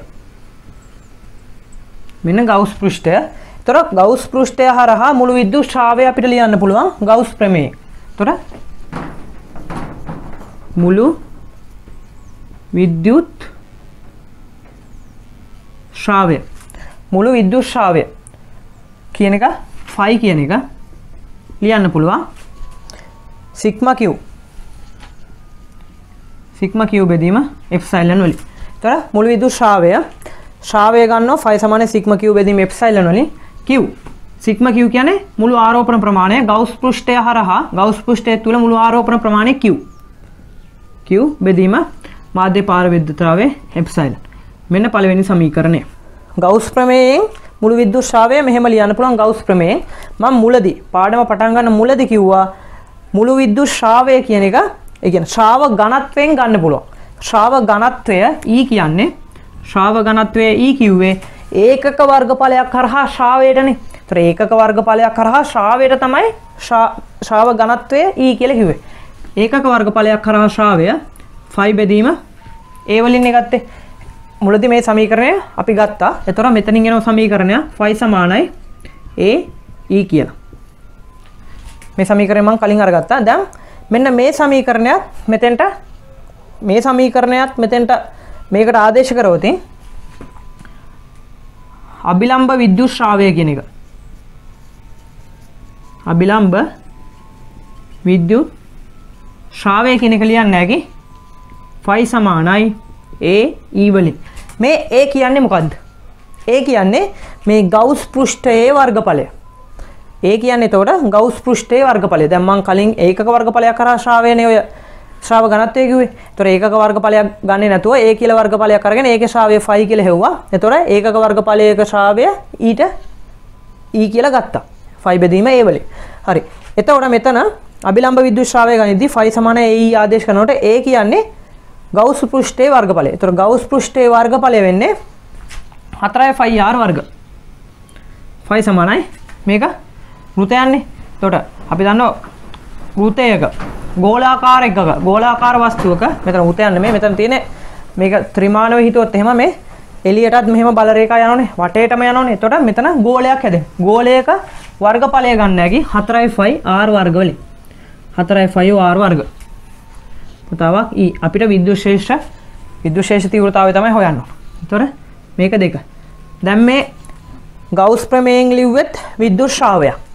අභිලම්බ දැන් මුලින් කියලා දුන්න අර අභිලම්බ විද්‍යුත් ශ්‍රාවය ලම්බකව නිර්මාණය කරොත් ඒක හරහා යන විද්‍යුත් ශ්‍රාවයට කියනවා විද්‍යුත් ශ්‍රාව ඝනත්වය කියලා. එතකොට එතනින් ලියන්නේ ශ්‍රාව ඝනත්වය විද්‍යුත් ශ්‍රාවය කියන එක. එතකොට මේ විද්‍යුත් ශ්‍රාවයයි මේ විද්‍යුත් ශ්‍රාවයයි දෙක සමාන කරන්න පුළුවන්. එතකොට එක සමානයි දෙක සමීකරණ දෙකෙන් මේ සමීකරණ දෙක එකම ශ්‍රාවයක් ගැන කතා කරන්නේ. මේ සමීකරණ දෙක සමාන කරාම එනවා මෙතනින් 4 5 r වර්ග E සමාන වෙනවා අතන q බෙදීම epsilon. දැන් අපිට මෙතන E කියන එකනේ උක්ත කරගන්න ඕන. හරි. E කියන එක උක්ත කරාම මම E කියන එක මෙතන උක්ත කරන්නම්. ඒතර E කියන එක උක්ත කරාම E සමානයි මේ 4 5 r වර්ග අර පැත්තට අරයි යනවා. එතකොට එකයට 4 5 epsilon කියලා වෙනම ලියාගත්තා. q බෙදීම මේ r වර්ගය q වටේට ගත්තා. q Q යටට ගත්තා. ඒතොර E සමාන 1/4F එකට 4F එප්සලන් Q බෙදීම R වර්ග මෙන්න සමීකරණය ආවා. මේ එන්නේ ගවුස් ප්‍රමේය භාවිතා කළ තමයි ලක්ෂාකාර ආරෝපණයක් වටා ලක්ෂාකාර ආරෝපණයක R දුරක් ඈත ලක්ෂයක විද්‍යුත් ශේෂ තීව්‍රතාවය හෙව්වේ. හරිද? ඔය ගවුස් ප්‍රමේයෙන් හොයන විදිය. කලින් අපි R දුරක් ඈත ලක්ෂයක විද්‍යුත් ශේෂ තීව්‍රතාවය හෙව්වේ බලය යොදාගෙනනේ. ඒ කියන්නේ මෙතන ඒකක ධන ආරෝපණයක් මත බලයනේ විද්‍යුත් ශේෂ තීව්‍රතාවය කියන්නේ. ඒ බලය හොයාගෙන තමයි මෙතන විද්‍යුත් ශේෂ තීව්‍රතාවය හෙව්වේ. මෙතෙන්දි කරන්නේ ගවුස් ප්‍රමේයෙන් තමයි මේ විද්‍යුත් ශේෂ තීව්‍රතාවය හොයන්නේ. හරි. මේ වගේ දැන් අපිට ඕනම එකක ගන්න පුළුවන්. උතර පරිවාරක සන්නායක පරිවාරක ගෝලවල සන්නායක ගෝලවල ඊට පස්සේ සන්නායක කම්බිවල ඊළඟ සන්නායක තහඩුවල ඊළඟට සිලින්ඩරාකාර හිටවුම් පයිප්පයක් කියලා. අර ඒ වගේ හැම එකම ගන්න පුළුවන්. මම මේ හැම එකක්ම කියන්නේ යන්නේ නැහැ මෙතෙන්දී. දැන් ලක්ෂාකාර ආරෝපණයක ගන්න විදිය කියලා දුන්නනේ. මේ විදියට තමයි හැම එකම හොයන්නේ. ඒතර මේ ලක්ෂාකාර ආරෝපණයක ගන්න විදිය මම තව එකක් කියලා දෙන්නම්. ඒකෙන් පස්සේ අපි අනිත් කොටසට යමු. ඒතර හැම එකක්ම කරන්න ගියොත් එහෙම ලොකු වෙලාවක් යනවනේ. ඒතර මේකේ ඕගලන්ට try කරන්න පුළුවන්. මේ වගේම සන්නායක ගෝලයක කොහොමද හොයන්නේ? පරිවාරක ගෝලයක කොහොමද හොයන්නේ? ඊට පස්සේ සන්නායක කම්බියක කොහොමද හොයන්නේ? ඊට පස්සේ සන්නායක තහඩුවක කොහොමද හොයන්නේ කියලා ඒවා තනියෙන් කරන්න පුළුවන්. මම තව එකක් කරන්නම්. හරි. අපි ඊළඟට ගවුස් ප්‍රමේය භාවිතා කළා අපරිමිත දිග සන්නායක තහඩුවක R දුරක් ඈත ලක්ෂයක විද්‍යුත් ශේෂ තීව්‍රතාවය කොහොමද හොයන්නේ කියලා බලමු. හරි. මෙතෙන්දී මම ගන්නවා සන්නායක තහඩුවක් ගන්නවා. මේක මෙහෙම දෙපැත්තෙන්ම අපරිමිත දිගයි. එතන මේකේ අපිට දීලා තියෙනවා සිග්මා. ඒ කියන්නේ පෘෂ්ඨික ආරෝපණ ඝනත්වය සිග්මා දීලා තියෙනවා. අපිට කියනවා මේකේ දැන් එක පැත්තකට තමයි දැන් මේකේ ධන Q කියලා ආරෝපණ ප්‍රමාණයක් මේකට දීපු මෙහෙම එක පැත්තක මම එක තහඩුවේ එක පැත්තක ආරෝපණ ප්‍රමාණය මාක් කරගත්තා. ඒතොර මේකේ R දුරක් ඈත ලක්ෂයක විද්‍යුත් ශේෂ තීව්‍රතාවයට ප්‍රකාශනයක් ගන්න කියලා කියන්නේ. ඒතොර මේකේ ඉඳන් මෙහෙම R දුරක් ඈත ලක්ෂයක විද්‍යුත් ශේෂ තීව්‍රතාවයට ප්‍රකාශනයක් ගන්න ඕන. ඒතොර දැන් අපි කොහොමද මේකේ ගවුස් පෘෂ්ඨයක් නිර්මාණය කරගන්නේ? දැන් මෙතෙන්ට ගවුස් ප්‍රමේය දාන්න ඕනේ. ගවුස් ප්‍රමේය දාන්න නම් ගවුස් පෘෂ්ඨය නිර්මාණය කරගන්න ඕනේ. ගවුස් පෘෂ්ඨයක් කොහොමද මේක නිර්මාණය කරගන්නේ? අපි මේකේ බල රේඛාව ගත්තොත් එහෙම මෙන්න මේකට ලම්බකව තහඩුවට ලම්බකව තමයි ඇති වෙන්නේ. බල රේඛාව ගමන් කරන්නේ මෙන්න මෙහෙම තහඩුවට ලම්බකවනේ. හරි. මේ තහඩුවට ලම්බකව යනකොට සියලුම බල රේඛාවලට බලපාන විදියට ගවුස් පෘෂ්ඨයක්. ඒ කියන්නේ මේ තහඩුවේ ඉඳන් මේ හැම බල රේඛාවකටම එකම දුර තියෙන්න ඕන. හරි. එකම දුර තියෙන විදියට ගවුස් පෘෂ්ඨය නිර්මාණය කරන්න නම් අපි මේ අත මෙහෙම තහඩුව කියලා ගත්තොත් මෙහෙම බල රේඛා යනවනේ ඉස්සරහට. මෙහෙම ඉස්සරහට බල රේඛා තියෙනවා. ඒතර මේ හැම තැනින්ම තියෙනවනේ. ඒතර මේක නිකන් අර ඉදලක් ගත්තොත් එහෙම ඒකේ ඉරටු තියෙන්නේ. අන්න ඒ වගේ මෙහෙම දිගට තියෙනවා. ඒතර ඉරටු මෙහෙම දිගට තියෙනවා නම් ඒකේ අපිට ගවුස් පෘෂ්ඨය නිර්මාණය කරගන්න පුළුවන්. මෙන්න මෙහෙම. ඒ කියන්නේ මේකේ සිලින්ඩරාකාර විදියට හැම එකකටම සමාන දුරක් එන්න නම් මේ හැම එකකටම සමාන දුරක් එන්න නම් මෙතන සිලින්ඩරාකාර ඒ කියන්නේ උතාකාර මුහුණතකට තමයි මේක වදින්නේ. මෙන්න මෙහෙම උතාකාර හරස්කඩ වර්ගඵලය. මෙන්න මේ හරස්කඩ වර්ගඵලය වෘතයක් වෙන විදිහට තමයි මේ හැම එකක්ම මෙහෙම ගිහිලා වදින්නේ. එතකොට මෙතන අපි නිර්මාණය කරගන්න ඕන ගවුස් පෘෂ්ඨයේ විදිහට සිලින්ඩරාකාර ගවුස් පෘෂ්ඨයක්. එතකොට මේක මෙන්න මේ වගේ සිලින්ඩරාකාර ගවුස් පෘෂ්ඨයක් තමයි නිර්මාණය කරන්න තියෙන්නේ. එතකොට මේකේ සන්නායක තහඩුවක සිලින්ඩරාකාර ගවුස් පෘෂ්ඨයක් තමයි එන්නේ. එතකොට සිලින්ඩරාකාර ගවුස් පෘෂ්ඨය අපි මෙතන උතේ පියනේ වර්ගඵලය A කියලා ගමු. ඊළඟට මෙතෙන්ට දුර R අපිට හොයන්න තියෙන්නේ මෙන්න මේ R දුරක් ඈත ලක්ෂයක විද්‍යුත් ශේෂ තීව්‍රතාවය. දැන් ගවුස් පෘෂ්ඨය හරි. මේ තියෙන ගවුස් පෘෂ්ඨය. හරි. ගවුස් පෘෂ්ඨය ඕක. ඊළඟට අපි බලමු ගවුස් ප්‍රමේය දාලා. එතෙන්දී මුළු විද්‍යුත් ශ්‍රාවය phi සමාන වෙනවා සිග්මා Q බෙදීම එප්සයිලන්. සිග්මා Q කියන්නේ මේ ගවුස් පෘෂ්ඨය තුල මුළු ආරෝපණ ප්‍රමාණය. දැන් අපි දන්නවා සිග්මා කියන්නේ පෘෂ්ඨික ආරෝපණ ඝනත්වයනේ. පෘෂ්ඨික ආරෝපණ ඝනත්වය කියන්නේ ඒකක වර්ගඵලයක් කරහා ඒකක වර්ගඵලයක තියෙන ආරෝපණ ප්‍රමාණයට තමයි පෘෂ්ඨික ආරෝපණ ඝනත්වය කියන්නේ. ඒතර ඒකක වර්ගඵලයක තියෙන ආරෝපණ ප්‍රමාණය සිග්මා නම් අපිට ඕන A කියන වර්ගඵලය හරහා ආරෝපණ ප්‍රමාණයනේ. දැන් මේකේ මෙහෙම ගමන් කරනවා බල රේඛා. ඒතර මේකේ බල රේඛා ගමන් කරනකොට මේකේ ඒකක වර්ගඵලයක නම් සිග්මා අපිට ඕන A කියන වර්ගඵලයක ආරෝපණ ප්‍රමාණය හොයාගන්න. හරි. එතකොට මේකේ ආරෝපණ ප්‍රමාණය ගන්න පුළුවන්. ආරෝපණ ප්‍රමාණය Q කියන එක ගන්න පුළුවන්. සිග්මා A වලින්. Sigma A. එතකොට මේ ඒකක වර්ගඵලයක තියෙන ආරෝපණ ප්‍රමාණය A කියන වර්ගඵලයෙන් වැඩි කරාම එනවා මේ A වර්ගඵලය තුල තියෙන ආරෝපණ ප්‍රමාණය. මෙන්න මෙතන. දැන් මෙන්න මේ සිලින්ඩරාකාර පෘෂ්ඨයේ මෙතන උතාකාර කොටසේ තියෙන ආරෝපණ ප්‍රමාණය නෝ සිග්මා A කියලා. ඒතර මෙතන ඔන්න ඔය සිග්මා A කියලා ආරෝපණ ප්‍රමාණයක් තමයි තියෙන්නේ. එතකොට මුළු ආරෝපණ ප්‍රමාණයට අපි ආදේශ කරන්නේ phi සමානයි සිග්මා Q කියන්නේ සිග්මා A වලට බෙදීම එප්සයිලන් මෙන්න පළවෙනි සමීකරණය.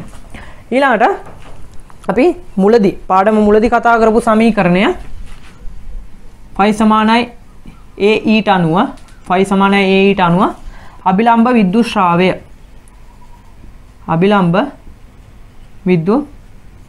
ශ්‍රාවය phi කියන එක ලියන්නේ නැහැ A E වලින්. A කියන්නේ මොකද්ද?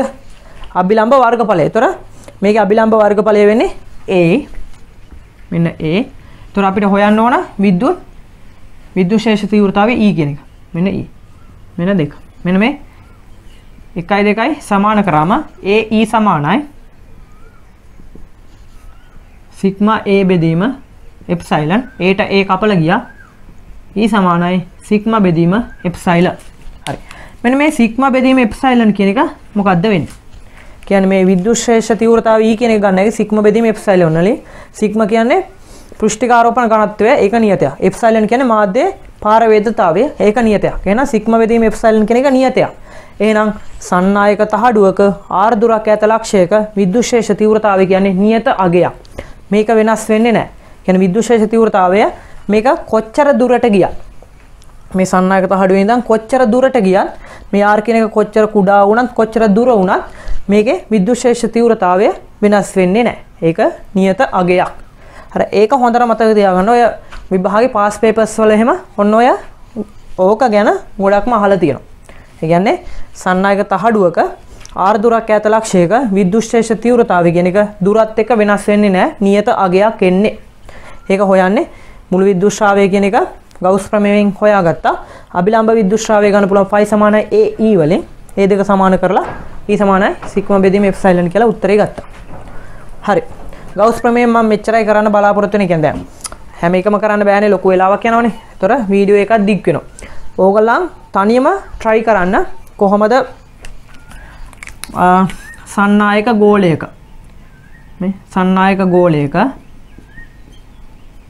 කොහොමද විද්‍යුත් ශේෂ තීව්‍රතාවය ගවුස් ප්‍රමේයයෙන් හොයන්නේ. ඒතර ඒකේ අවස්ථා තුනක් ගන්න ඕන.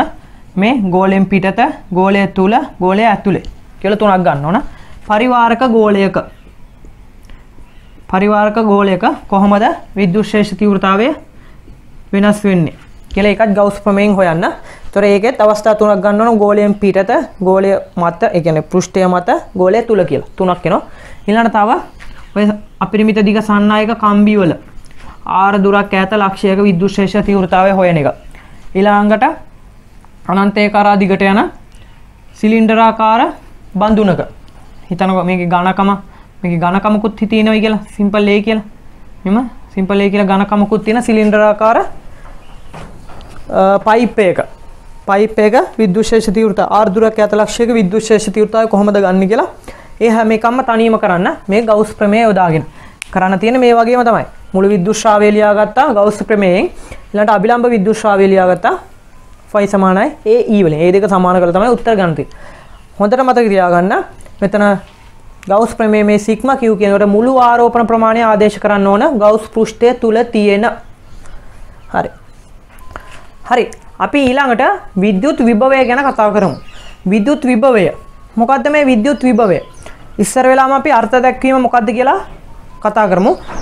විද්‍යුත් විභවයේ අර්ථ දැක්වීම කියන්නේ දැන් විද්‍යුත් ශේෂයක ශේෂයට බාහිර ඉඳන් විද්‍යුත් ශේෂයක ශේෂයට බාහිර ඉඳන් ඒකී ආරෝපණයක් ගෙන එමෙදී ශේෂයට විරුද්ධව කළ යුතු කාර්ය ප්‍රමාණයට කියනවා විද්‍යුත් විභවය කියලා. මොකද්ද මේ විද්‍යුත් විභවය කියන්නේ? විද්‍යුත් ශේෂයක ශේෂයට බාහිර ඉඳන් ධන 1 කූලම් ආරෝපණය ඒකක ආරෝපණයක් ගෙන එමෙදී ශේෂයට විරුද්ධව කළ යුතු කාර්ය ප්‍රමාණයට කියනවා විද්‍යුත් විභවය කියලා. හරි. විද්‍යුත්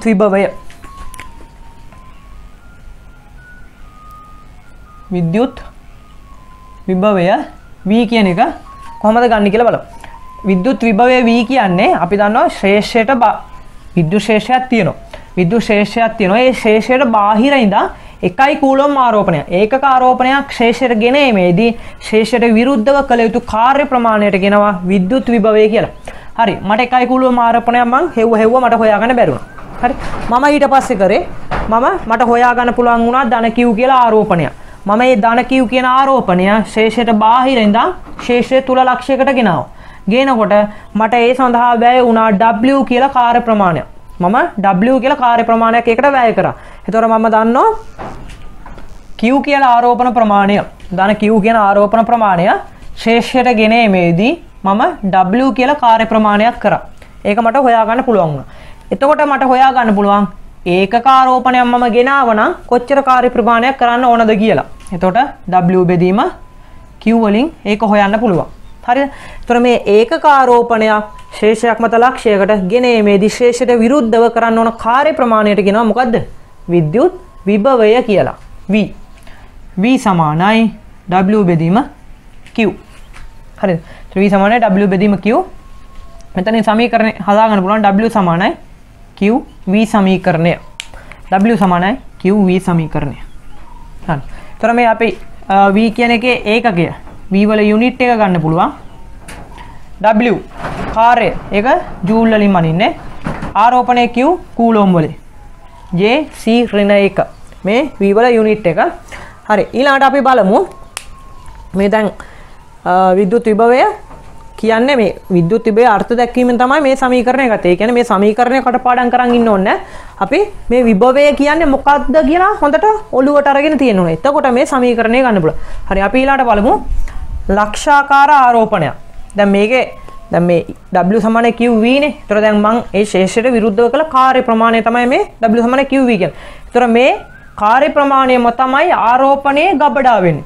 ආරෝපණයේ ගබඩා වන විභව ශක්තියට සමාන වෙන්නේ මේ කාර්ය ප්‍රමාණයම තමයි. ඒතර මට විභව ශක්තිය E කියන එක ලියන්නත් පුළුවන්. E සමානයි Q V වලින් ලියන්න පුළුවන්. ඒතර ශක්තිය කියන එකත් මට ගන්න මේ සමීකරණයෙන්ම තමයි. හරි. ඊළඟට අපි බලමු ලක්ෂාකාර ආරෝපණයක් වටා ලක්ෂාකාර ආරෝපණයක් නිසා r දුරක් ඈත ලක්ෂයක කොහොමද විභවය හොයන්නේ කියලා. හරි. මම ලක්ෂාකාර ආරෝපණයක් ගන්නවා ධන Q කියලා. මම ධන Q කියලා ලක්ෂාකාර ආරෝපණයක් ගත්තා. ඒකේ r දුරක් ඈත ලක්ෂයක මෙහෙම r දුරක් ඈත ලක්ෂයක මට වෝල්ටීයතාවය හොයන්න ඕන. වෝල්ටීයතාවය නෙවෙයි විද්‍යුත් විභවය හොයන්න ඕන. හරි. විද්‍යුත් විභවය කියන්නේ වෝල්ටීයතාවයක් තමයි. හැබැයි මේක විද්‍යුත් ශේෂ වල නිසා විද්‍යුත් විභවය කියලා අපි ගන්නෙ. ඒතර විද්‍යුත් විභවය කියන එක මට හොයා ගන්න ඕන r දුරක් ඈත ලක්ෂයක. r දුරක් ඈත ලක්ෂයක විද්‍යුත් විභවය හොයන්නේ. දැන් මේකේ මම ධන 1 කූලම් ආරෝපණයක් ශේෂයට විරුද්ධව ගෙනීමේදී කරපු කාර්ය ප්‍රමාණය හොයාගත්තා නම් හරිනේ. ඒතර ඒ කාර්ය ප්‍රමාණය ධන 1 කූලම් ආරෝපණය. ධන 1 කූලම් ආරෝපණය මම මෙතනින් ඉඳන් මෙතෙන්ට ගේන්න ඕන කාර්ය ප්‍රමාණය හොයාගත්තා නම් හරිනේ. ඒතර කාර්ය ප්‍රමාණය කියන එක W සමානයි මට Q V වලින් ගන්න පුළුවන්. ඒතර මේ කාර්ය ප්‍රමාණය W කියන එක මට බලයෙන් ලියනවා නම් මම ලියන්නේ F S කියලා. Fs සමානයි Q V කියලා ආදේශ කරන්න පුළුවන්. එතකොට F බලය කියන එක ලියන්න පුළුවන්. බලය කියන එක. දැන් මෙතන F කියන්නේ බලය මේ ආරෝපණ දෙක මේ ආරෝපණ මෙතෙන්ට ගේනකොට ශේෂයට විරුද්ධ කරන මේ අතර විකර්ෂණ බලයක් ඇති වෙනවනේ. අන්න ඒ බලයනේ මේ F කියන්නේ. ඒතර F කියන එක මට ලියන්න පුළුවන්. එකයට 4/5 එප්සයිලන් Q1 Q2 යට R වර්ගය කියලා බලය ලියන්න පුළුවන්. වැඩි කිරීම S විස්ථාපනනේ. මෙතන ඉඳන් මෙතෙන්ට R ප්‍රමාණය යන්නේ. R සමානයි Q. මේ Q කියන්නේ මොකද්ද? දැන් අපි මේ Q කියන්නේ W කියන්නේ ඒකක ආරෝපණයක් මත බලය. ඒකක ආරෝපණයක් ගෙනීමේදී කළ යුතු කාර්ය ප්‍රමාණය. දැන් ධන මෙතන Q කියලා ආරෝපණයක් නෙගෙන්නේ. ඒතර මෙතන Q කියන්නේ මේ 1 කූලොම් තමයි ආදේශ කරන්නේ. එක ආදේශ කරා වෝල්ටීයතාවය හොයන්න ඕන. ඒතර මෙතන බලමු. එකයට 4.5 එප්සයිලන් Q1 Q කියලා ගත්තා. මෙතන Q2 මෙතන 1 බෙදීම R එකකට R එකක් අපල ගියාම යට R ඉතුරු සමානයි V. මෙන්න වෝල්ටීයතාවයට අදාළ සමීකරණය V සමානයි එකයට 4.5 එප්සයිලන් Q යට R කියලා. මෙන්න වෝල්ටීයතාවය නෙමෙයි විද්‍යුත් විභවයට අදාළ සමීකරණය. විද්‍යුත් විභවය ලක්ෂාකාර ආරෝපණයක R දුරක් ඈත ලක්ෂයක විද්‍යුත් විභවය කියන එක හොයා ගන්න පුළුවන්. V සමාන 1ට 4.5 එප්සයිලන් Q යට R වර්ග වලින්. හරි මේ ඉන්නේ විද්‍යුත් විභවනේ. අපි බලමු ලක්ෂාකාර ආරෝපණයක R දුරක් ඈත ලක්ෂයක විද්‍යුත් විභවය කියන එක ප්‍රස්ථාරිකව කොහොමද ගන්න කියලා. ඒතර ප්‍රස්ථාරිකව ගන්න එක අපි මේ පැත්තේ හදමු. ඒතර අපි දන්නවා සමීකරණය V සමානයි එකයට 4.5 එප්සයිලන් Q යට R කියලා. ඊළඟට වෝල්ටීයතාවය කියන්නේ දර්ශකයක්ද අදිශයක්ද? මේ වෝල්ටීයතාවය නෙවෙයි විද්‍යුත් විභවය කියන්නේ දර්ශකයක්ද අදිශයක්ද? විද්‍යුත් විභවය කියන්නේ අදිශයක්. මේක අදිශයක්. අදිශයක්. ඒතර කාර්ය විද්‍යුත් විභවය කියන්නේ ඒකක ආරෝපණයක් ගෙනීමේදී කළ යුතු කාර්ය ප්‍රමාණයනේ. එහෙනම් කාර්ය ප්‍රමාණය කියන්නේ විද්‍යුත් විභවය නම් විද්‍යුත් විභවය කියන්නේ අදිශයක්. හරි. ඒතර මේක අදිශයන් එහෙනම් දිශාව සලකන්න ඕනේ නැහැ. විශාලත්වය විතරයි සලකන්න ඕන. එකම පැත්තේ අඳින්න තියෙන. හරි. ඊළඟට අපි දන්නවා ධන Q කියලා ආරෝපණයක් ගත්තොත් එහෙම මේකේ දුරත් එක්ක විද්‍යුත් විභවය වෙනස් වෙන විදිය. දුර R එක්ක විද්‍යුත් විභවය V වෙනස් වෙන විදිය. ඒතර දැන් V R අතර ප්‍රතිලෝම සම්බන්ධයක් තියෙන්නේ. ඒතර මේ පැත්තේ ඉන්නේ ප්‍රතිලෝම සම්බන්ධයක් නම් අපි දන්නවා මෙන්න මෙහෙම ප්‍රස්ථාරයක් එන්නේ. ඊළඟට ඕකේ අනිත් පැත්තේ එන්නත් ඕන V R එක ප්‍රතිලෝම සම්බන්ධයක්. එතෙන්දී මෙහෙම ප්‍රස්ථාරයක් එන්නේ. මේ අක්ෂ දෙකේම ධන පැත්තේ යන්නේ විභවය කියන්නේ අදිශයක් නිසා. දිශාව සලකන්න ඕන නැති නිසා. හරි අපි ඊළඟට බලමු. මෙන්න මේකේ අනුක්‍රමණය කියන එක. මේ ප්‍රස්ථාරයේ විභව ප්‍රස්ථාරයේ අනුක්‍රමණය කියන එක. මේකේ අනුක්‍රමණය කියන එක අපි ලියන්න පුළුවන්.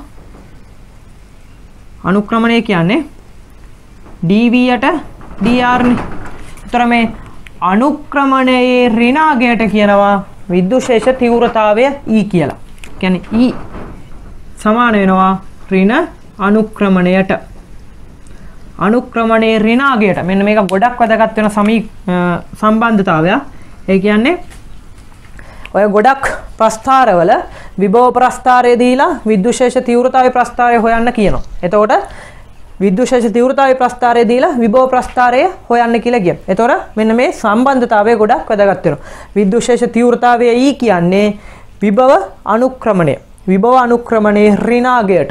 විභව අනුක්‍රමණයේ ඍණාගයට තමයි විද්‍යුශේෂ තීව්‍රතාවය E කියන්නේ. මේකෙන් ගන්න පුළුවන් ඒ සම්බන්ධය. හරි.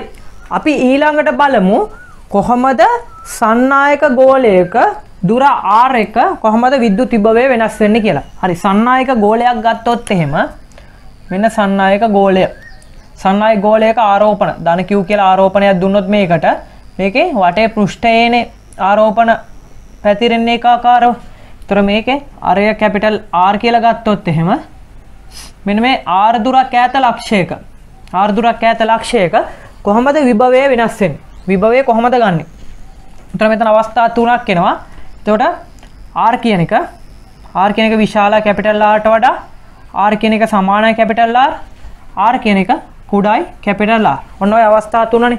එතකොට R විශාලයි කැපිටල් R විට විභවය V කියන එක ගන්නෙ එකයට 4.5 එප්සයිලන් Q යට සිම්පල් R වලින්. මෙතෙන්දී V කියන්නේ එකයට 4.5 එප්සයිලන් Q බෙදීම කැපිටල් R. මෙතෙන්දී හරි මෙන්න මෙතෙන්දී මොකද්ද වෙන්නේ? තුල දැන් අපි විද්‍යුත්ශේෂ තීව්‍රතාවය නම් සන්නායකය තුල බිඳුවක් වුණා. විද්‍යුත්ශේෂ තීව්‍රතාවය සන්නායක තුල බිඳුවක් වුණා නම් විභවය බිඳුවක් වෙනවද? හරි. විභවයක් බිඳුවක් වෙනවද නැද්ද? මොකද්ද වෙන්නේ කියලා කොහොමද අපි තර්ක කරන්නේ? මෙහෙමයි. අපි දන්නවා විද්‍යුත්ශේෂ තීව්‍රතාවය E කියන්නේ විභව අනුක්‍රමණයේ ඍණ අගය. විභව අනුක්‍රමණයේ ඍණ අගයනේ විද්‍යුත්ශේෂ තීව්‍රතාවය කියන්නේ. ඒතොර දැන් අපි දන්නවා ගෝලයේ මෙතන විද්‍යුත්ශේෂ තීව්‍රතාවය දන්නවා. දැන් මෙතෙන්දි විද්‍යුත්ශේෂ තීව්‍රතාවයක් තියෙනවනේ. ඒතොර මෙතෙන්දි විද්‍යුත් විභවයකුත් තියෙනවනේ. මෙන්න විභවය. ඒතොර මේ විභවය මෙතන විභවයේ අගයක් තියෙනවා නම් ඒ අගය දැන් මේ E කියන එක ඇතුලේදී බිඳුවයිනේ. විද්‍යුත්ශේෂ තීව්‍රතාවය ඇතුලේ බිඳුවයි. ඒතොර ඇතුලේ විද්‍යුත්ශේෂ තීව්‍රතාවය බිඳුවක් වෙනකොට මේ විභව අනුක්‍රමණය බිඳුවක් වෙන්න ඕනනේ. විභව වෙනස බිඳුවක් වෙන්න ඕනේ. ඒතොර විභව අනුක්‍රමණය. දැන් අනුක්‍රමණය කියන්නේ R නේ. ඒතොර මේ උඩ ගත්තොත් එහෙනම් විභව වෙනසනේ.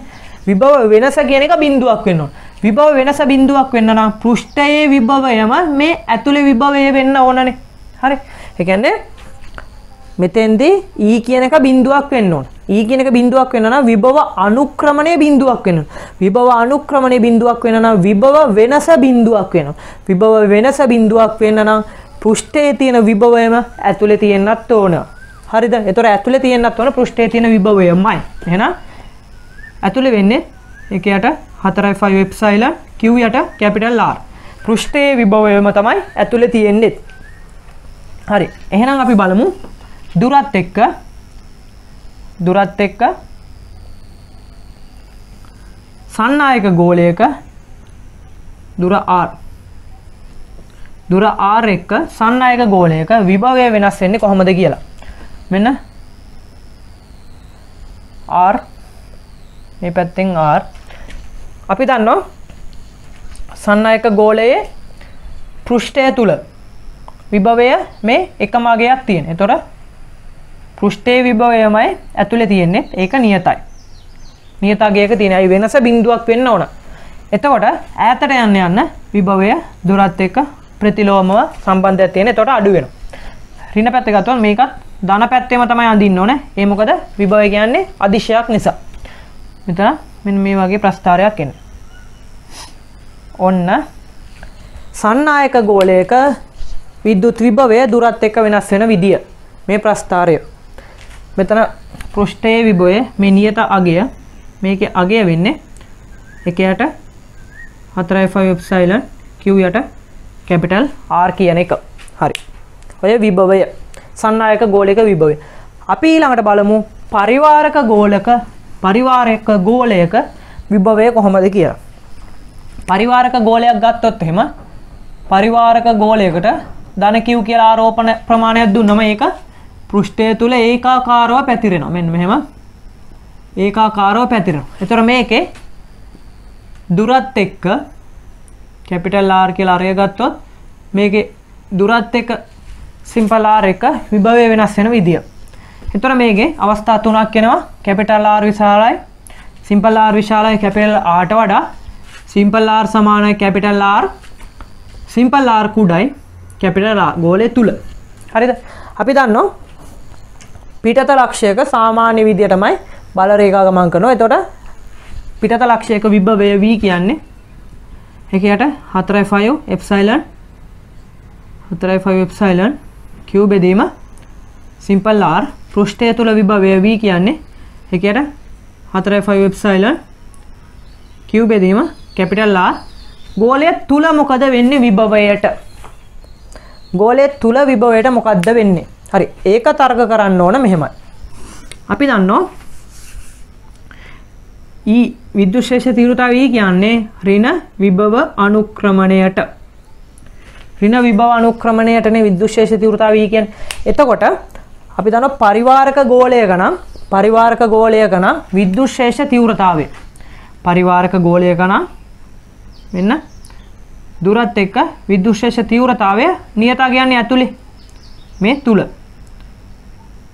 මේ කැපිටල් R ට මෙහා පැත්තේ ටික. ඒතොර ඇතුලේ පරිවාරක ගෝලයේ විද්‍යුත්ශේෂ තීව්‍රතාවය ඇතුලේ නියත අගයක් තියෙන. ඒතොර ඒකාකාරව වැඩි වෙනවා. මෙහෙම ඒකාකාරව වැඩි වෙන අගේ යන්නේ තියෙන විද්‍යුත් ශේෂ තීව්‍රතාවයට විභවයට මොකද්ද වෙන්නේ එහෙනම්? හරි. විද්‍යුත් ශේෂ තීව්‍රතාවය නම් ඒකාකාරව වැඩි වෙනවා. නේ? විද්‍යුත් ශේෂ තීව්‍රතාවය නම් ඒකාකාරව වැඩි වෙනවා. විභව අනුක්‍රමණයේ ඍණාගය. මෙන්න මේ කොටස. විභව අනුක්‍රමණයේ ඍණාගයත් එහෙනම් ඒකාකාරව වැඩි වෙන්න ඕන. දුර වැඩි වෙනකොට විද්‍යුත් ශේෂ තීව්‍රතාවය ඒකාකාරව වැඩි වෙනවා. එතකොට විභව අනුක්‍රමණයේ ඍණාගය කියන එක. මෙන්න මේ විභව අනුක්‍රමණයේ ඍණාගය කියන එකත් ඒකාකාරව වැඩි වෙන්න ඕන. හරි. විභව අනුක්‍රමණයේ ඍණාගය කියන එක වැඩි වෙන්න නම් අපි දන්නවා අනුක්‍රමණය. අනුක්‍රමණයක් කොහොමද ගන්නෙ? අනුක්‍රමණයක් ගන්න පුළුවන් ඒකාකාර අනුක්‍රමණයක් මෙහෙම මේ පැත්තට. ධන අනුක්‍රමණයක් මේ තියෙන ඍණ අනුක්‍රමණය. ධන අනුක්‍රමණය ගන්න පුළුවන් මෙන්න මේ අවස්ථා තුනනේ තියෙන්නේ. හරි. මේ තියෙන්නේ ධන අනුක්‍රමණයක් මේ ඍණ අනුක්‍රමණය. අපි දැන් බලන්න ඕන ධන අනුක්‍රමණයක්ද ඍණ අනුක්‍රමණයක්ද තියෙන්නේ. හරි. ධන අනුක්‍රමණයක්ද තියෙන්නේ? නෑනේ. මෙන්න අනුක්‍රමණය ඍණ අනුක්‍රමණයනේ තියෙන්නේ. ඒතර මේක නෙමෙයි. මේක වෙන්න බෑනේ.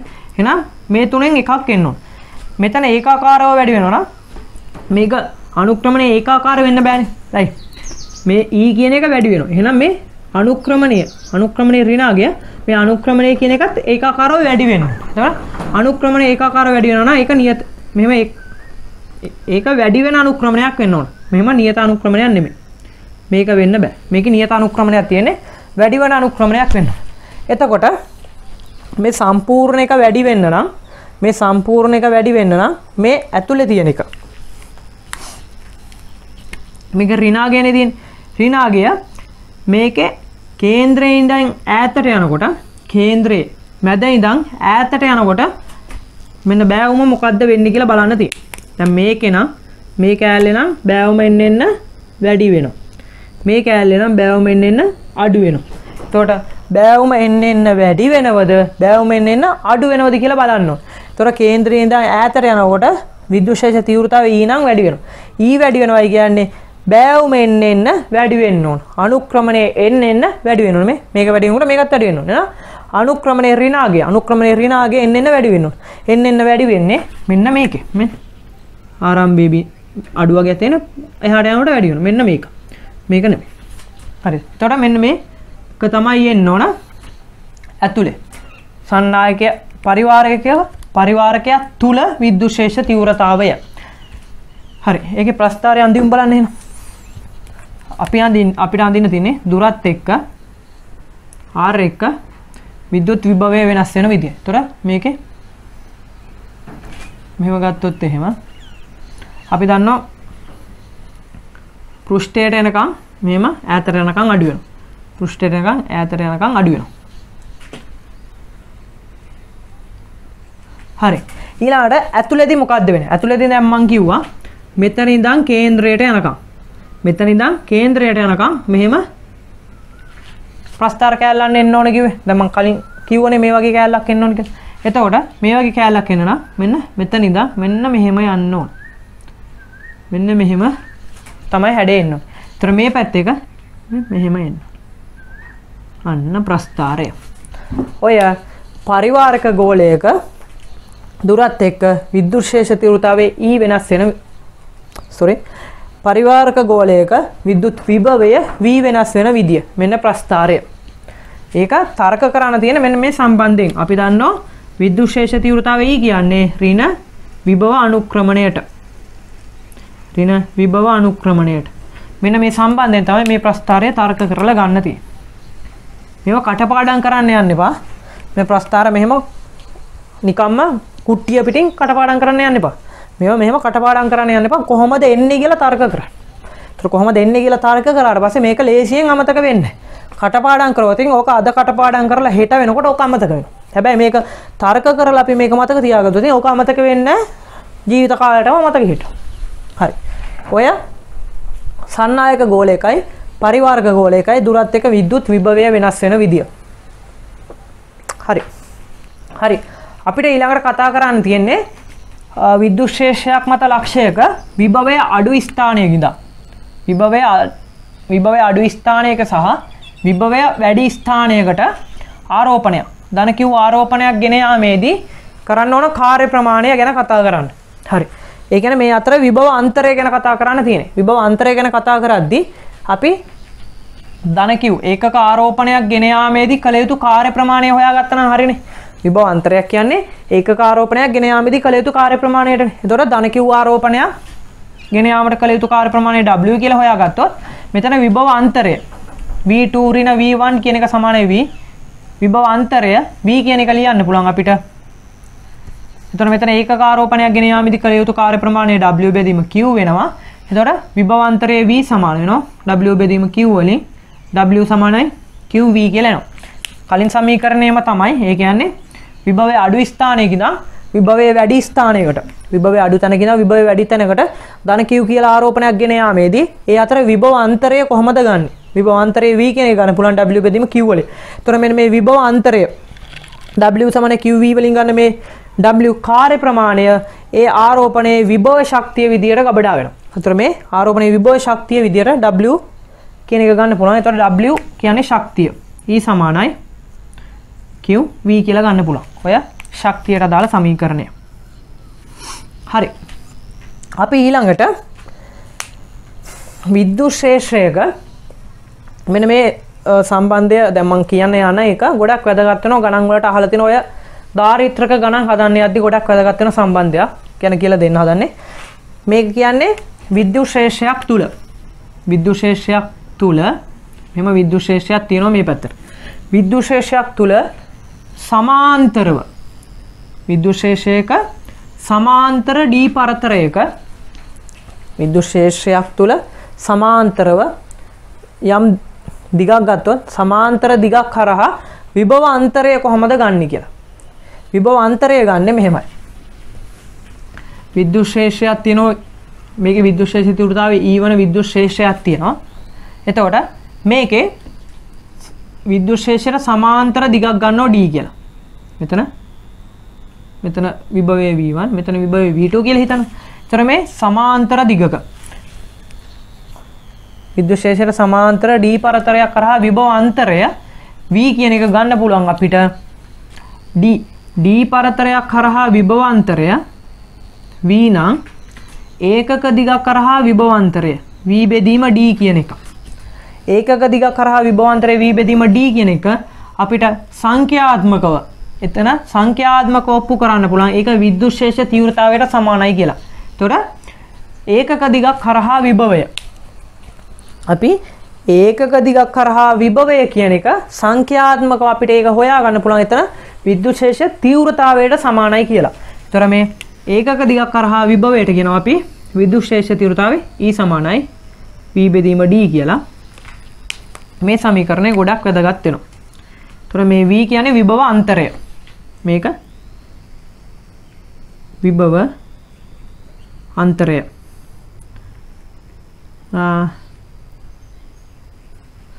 V1 ඍණ V2 මේ විභව අන්තරය. එතකොට මෙතන ඒ කියන්නේ මේක සංඛ්‍යාත්මකව අපිට හොයා ගන්න පුළුවන් මෙතන විද්‍යුත් ක්ෂේත්‍ර තීව්‍රතාවයට සමානයි කියලා. ඒ කියන්නේ ඒකක දිගක් කරහා විභවයට කියනවා විද්‍යුත් ක්ෂේත්‍ර තීව්‍රතාවය කියලා. එතන මෙතන විද්‍යුත් ක්ෂේත්‍ර තීව්‍රතාවය E කියන එකට තව ඒකකයක් එනවා. සමානයි වෝල්ට් මීටරයට කියලා. හරි. මේ තියෙන්නේ ඒකක දිගක් කරහා විභවය. ඒකක අපි D කියලා දිගක් අරගෙන D කියලා දිග හරහා විභවයේ V කියලා හොයා ගන්නවා. එතනින් ඒකක දිගක් කරහා විභවය හොයා ගන්නවා V බෙදීම D කියලා. ඒකක දිගක් කරහා විභවයට කියනවා විද්‍යුත් ක්ෂේත්‍ර තීව්‍රතාවය. ඒක සංඛ්‍යාත්මකව සමානයි කියලා අපි හොයා ගන්න. ඒ කියන්නේ සංඛ්‍යාත්මකව හොයාගෙන තියෙනවා. එතන ඒකක දිගක් කරහා විභවය කියන්නේ විද්‍යුත් ක්ෂේත්‍ර තීව්‍රතාවයයි කියලා. එතකොට E සමානයි V බෙදීම D සමීකරණය එනවා. මේක ගොඩක් වැදගත් වෙනවා දාරිත්‍රකවලදී. හරි. දැන් අපි කතා කරා මෙතන විද්‍යුත් ක්ෂේත්‍ර පාඩමේ බල රේඛාවක් කියන්නේ මොකද්ද? ශ්‍රාවක ඝනත්වය, පෘෂ්ඨිකාරෝපණ ඝනත්වය, රේඛීයාරෝපණ ඝනත්වය, ඊට පස්සේ විද්‍යුත් ක්ෂේත්‍ර තීව්‍රතාවය, විද්‍යුත් විභවය, ඊට පස්සේ කූලොම් නියමය කතා කරා, ගවුස් ප්‍රමේය කතා කරා. හරි. දැන් මේ විද්‍යුත් ක්ෂේත්‍ර පාඩමේ ෂෝට් නෝට් එක. ඒ කියන්නේ මේ ටික හරියට අපි අර්ථ දැක්වීම එක්ක හරියට මතක තියාගත්තොත් මේ ඕනම එකක් විද්‍යුත් ක්ෂේත්‍ර පාඩමේ එන MCQ රචනා ඕනම එකක් ක්ලේසියෙන්ම කරන්න පුළුවන්. මේ වගේ ෂෝට් නෝට් එකක් හදාගෙන ඊළඟට අපි මෙමරි මැප් විද්‍යුත් ශේෂ පාඩමේ මෙමරි මැප් එකක් හදාගන්නේ කොහොමද කියලා අපි ඊළඟට කතා කරමු. මෙතන තව කොටසක් තියෙනවා ඒක දාරිත්‍රක. ඒ කියන්නේ විද්‍යුත් ශේෂ මේ ආරෝපණත් එක්ක නෙමෙයි ඒක වෙනම කොටසක් විදිහට තමයි දාරිත්‍රක එන්නේ. මම ඒක ඊළඟ වීඩියෝ එකෙන් කරන්න බලාපොරොත්තු වෙනවා. හරි ඊළඟට කියන්න කැමති මේවා මේ විදිහට ඉගෙන ගන්න. ඒ කියන්නේ අර්ථ දැක්වීමෙන් සමීකරණ ගොඩනගා ගන්න පුරුදු වෙන්න.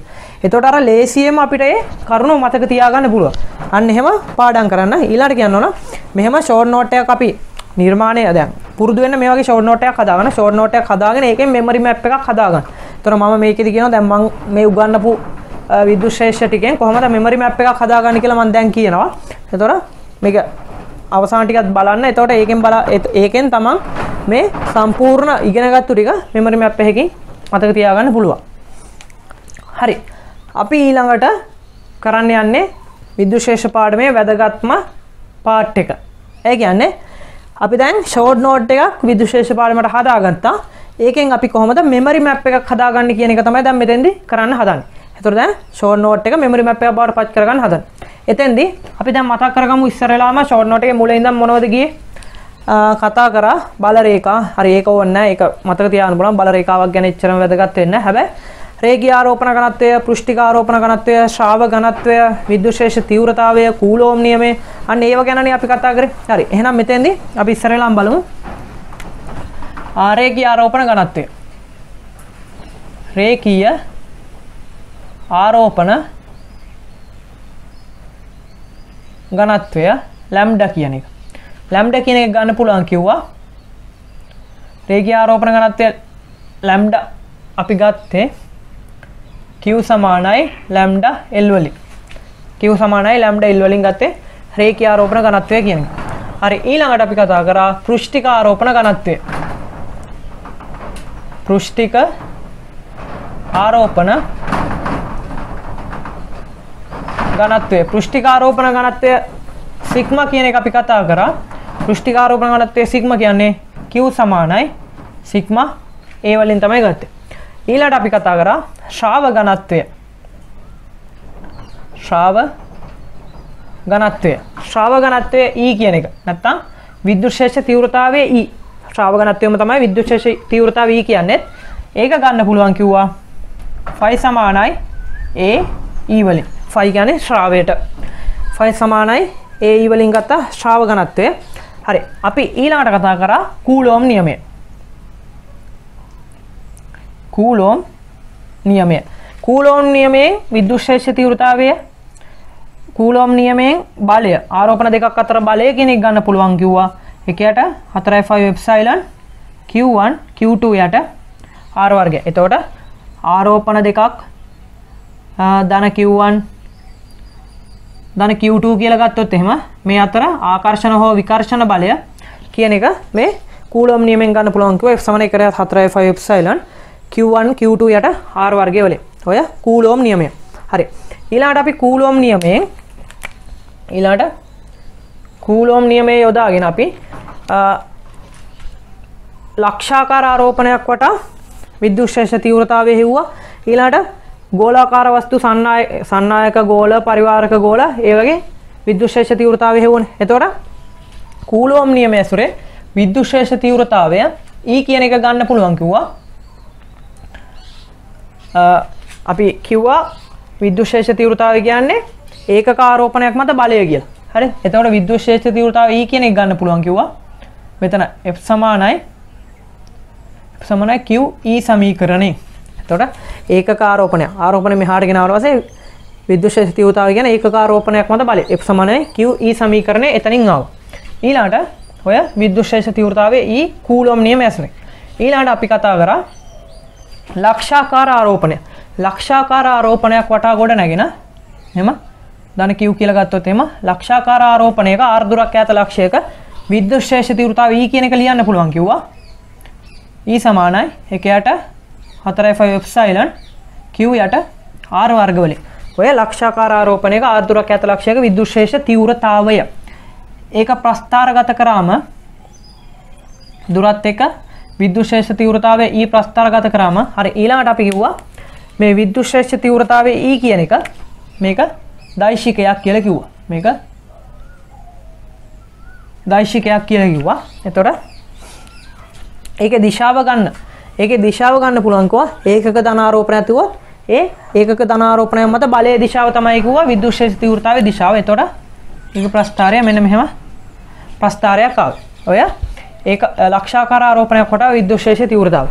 ඊළඟට අපි කතා කරා සන්නායක ගෝලයක. සන්නායක ගෝලයක විද්‍යුත් ශේෂ තීව්‍රතාවය.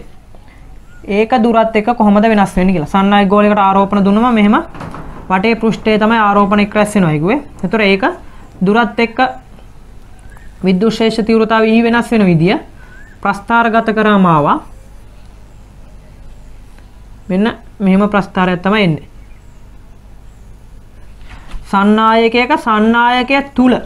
සන්නායකය තුල ආරෝපණ නැති නිසා ඒක විද්‍යුත් ශේෂ තීව්‍රතාවය ඊ කියන එක බිඳුවයි කිව්වා. සන්නායකය තුල විද්‍යුත් ශේෂ තීව්‍රතාවය ඊ බිඳුවයි. ඔය සන්නායක ගෝලයක ඊළාට අපි කතා කරා පරිවාරක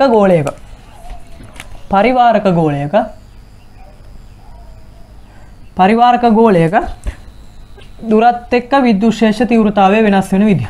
මෙන්න පරිවාරක ගෝලයක් ගත්තා. ඒකේ ආරෝපණ ඒකාකාරව ඇතුලේ පැතිරෙනවා කිව්වා. ඒකේ දුරත් එක්ක විද්‍යුත් ශේෂ තීව්‍රතාවය ඊ වෙනස් වෙන විදිය ප්‍රස්ථාරගත කරාම ඉන්නේ.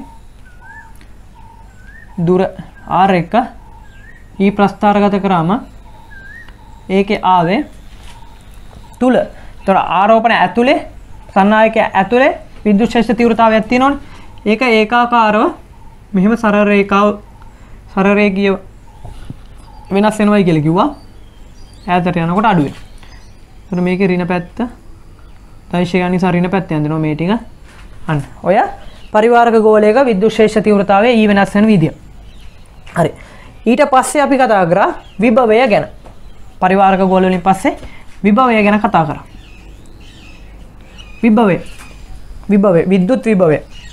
විද්‍යුත් විභවය V කියන්නේ ඒකක ආරෝපණයක් ශ්‍රේෂ්ඨ කරගෙන එීමේදී කළ යුතු කාර්ය ප්‍රමාණය.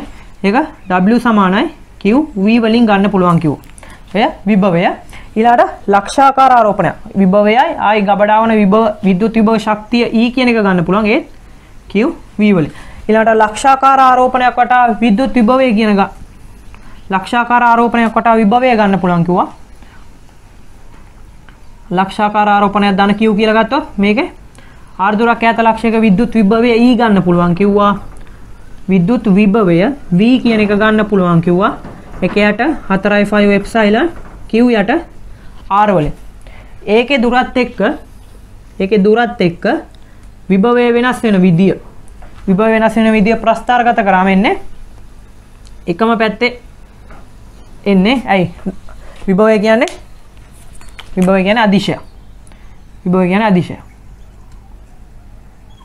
කියන්නේ අදිශයක් නිසා ඒකේ දිශාව සලකන්නේ එකම පැත්තේ තමයි ධන පැත්තේ තමයි කොටස් දෙකම එන්නේ. ඒතර ඔය ලක්ෂාකාර ආරෝපණයක් වටා විභවය වෙනස් වෙන විදිය. හරි. අපි ඊළඟට කතා කරා ඔය ලක්ෂාකාර ආරෝපණයක් වටා. හරි. ඊළඟට කිව්වා මේකේ විභව ප්‍රස්ථාරයේ අනුක්‍රමණය. මෙන්න මේ අනුක්‍රමණය මගින් විභව ප්‍රස්ථාරයේ අනුක්‍රමණය කියන එක ගන්න පුළුවන් කිව්වා. අනුක්‍රමණයේ ඍණාගය. විභව ප්‍රස්ථාරයේ අනුක්‍රමණයේ ඍණාගය. විභව අනුක්‍රමණයේ ඍණාගයෙන් ගන්නයි කිව්වා විද්‍යුත් ශේෂ තීව්‍රතාවය. මෙන්න මේක ගොඩක් වැදගත් වෙනවා. E සමානයි ඍණ dv යට dr කියන එක. මේක ගන්න කියන්නේ විභව ප්‍රස්ථාරයේ අනුක්‍රමණයේ ඍණාගයෙන් ගන්න විද්‍යුත් ශේෂ තීව්‍රතාවය ගන්න පුළුවන් කිව්වා. හරි. ඊළඟට කතා කරා ඔය ලක්ෂාකාර ආරෝපණයක් වට විද්‍යුත් විභවයනේ. ඊළඟට සන්නායක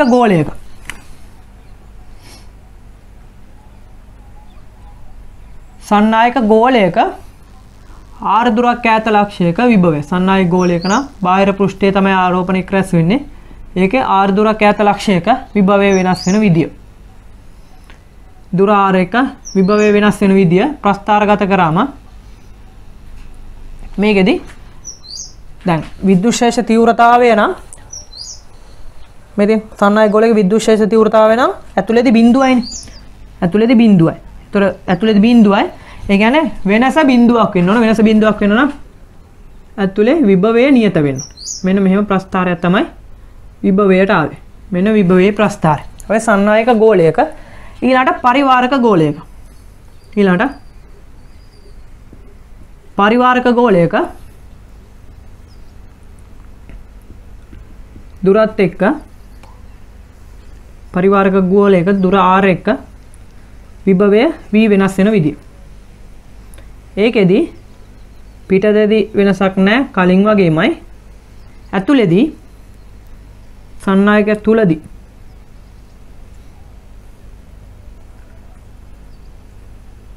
සන්නායකයේ තුලදී මොකද්ද වෙන්නේ? මෙන්න මේ සම්බන්ධයට අනුව E සමානයි විභව අනුක්‍රමණය ඍණාගය නිසා දැන් පරිවාරක ගෝලයක නම් පරිවාරක ගෝලයක විද්‍යුත්ශේෂ තීව්‍රතාවය නම් ඒකාකාරව වැඩි වෙනවනේ. එහෙනම් මේකේ විභව අනුක්‍රමණය ඍණාගය ඒකාකාරව වැඩි වෙනවා. ඒතර විභව අනුක්‍රමණය ඍණාගය ඒකාකාරව වැඩි වෙන්නේ මෙන්න මෙහෙම. ඒකේ මෙහෙම ප්‍රස්ථාරයක් තමයි ආවේ. මෙන්න මෙහෙම ප්‍රස්ථාරයක් තමයි එන්නේ පරිවාරක ගෝලයක විභවය දුරත් එක්ක වෙනස් වෙන විදිය. ඊළඟට අපි කතා කරපු වැදගත් දෙයක් තමයි විද්‍යුත්ශේෂයකට සමාන්තරව නිර්මාණය කරන ඒකක දිගක් කරා විද්‍යුත්ශේෂයට සමාන්තරව ක්‍රියා කරන ඒකක දිගක් කරා විභවය කියන්නේ විද්‍යුත්ශේෂ තීව්‍රතාවය කිව්වා. විද්‍යුත්ශේෂයට සමාන්තරව ඒකක දිගක් කරා විභවයට කිව්වා විද්‍යුත්ශේෂ තීව්‍රතාවය කියලා. එතකොට අපි මෙහෙම සමාන්තරව ගත්තොත් එහෙම විද්‍යුත්ශේෂයක් E කියලා ඒකේ D කියන දුරක් කරහා විභවාන්තරය V නම් D කියන දුරක් කරහා විභවාන්තරය V නම් ඒකේ විද්‍යුත්ශේෂ තීව්‍රතාවය E කියන එක ගන්න පුළුවන් V බෙදීම D වලින්. හරි. ඔය V බෙදීම D වලින් එනවා විද්‍යුත්ශේෂ තීව්‍රතාවය. හරි ඊළඟට ඔය තියෙන්නේ විද්‍යුත්ශේෂ පාඩමේ විද්‍යුත්ශේෂ තීව්‍රතාවය විද්‍යුත් විභවය කියන කොටස් ටිකේ මෙමරි මැප් එක. හරි මේ විද්‍යුත්ශේෂ තීව්‍රතාවය මුල ඉඳන් මෙමරි මැප් එක කොහොමද නිර්මාණය කරන්නේ කියලා ෂෝට් නෝට් එකක් ගහලා ඒකෙන් මෙමරි මැප් එක නිර්මාණය කරගන්න විදිය තමයි මෙතන තියෙන්නේ. මේක හරි ඊළඟට තව කොටසක් අඩු වුණා ගවුස් ප්‍රමේය. මෙතන ගවුස් ප්‍රමේය නෑනේ. ගවුස් ප්‍රමේය කියන්නේ හරි ඒකත් අපි ලියමු. මෙන්න ගවුස්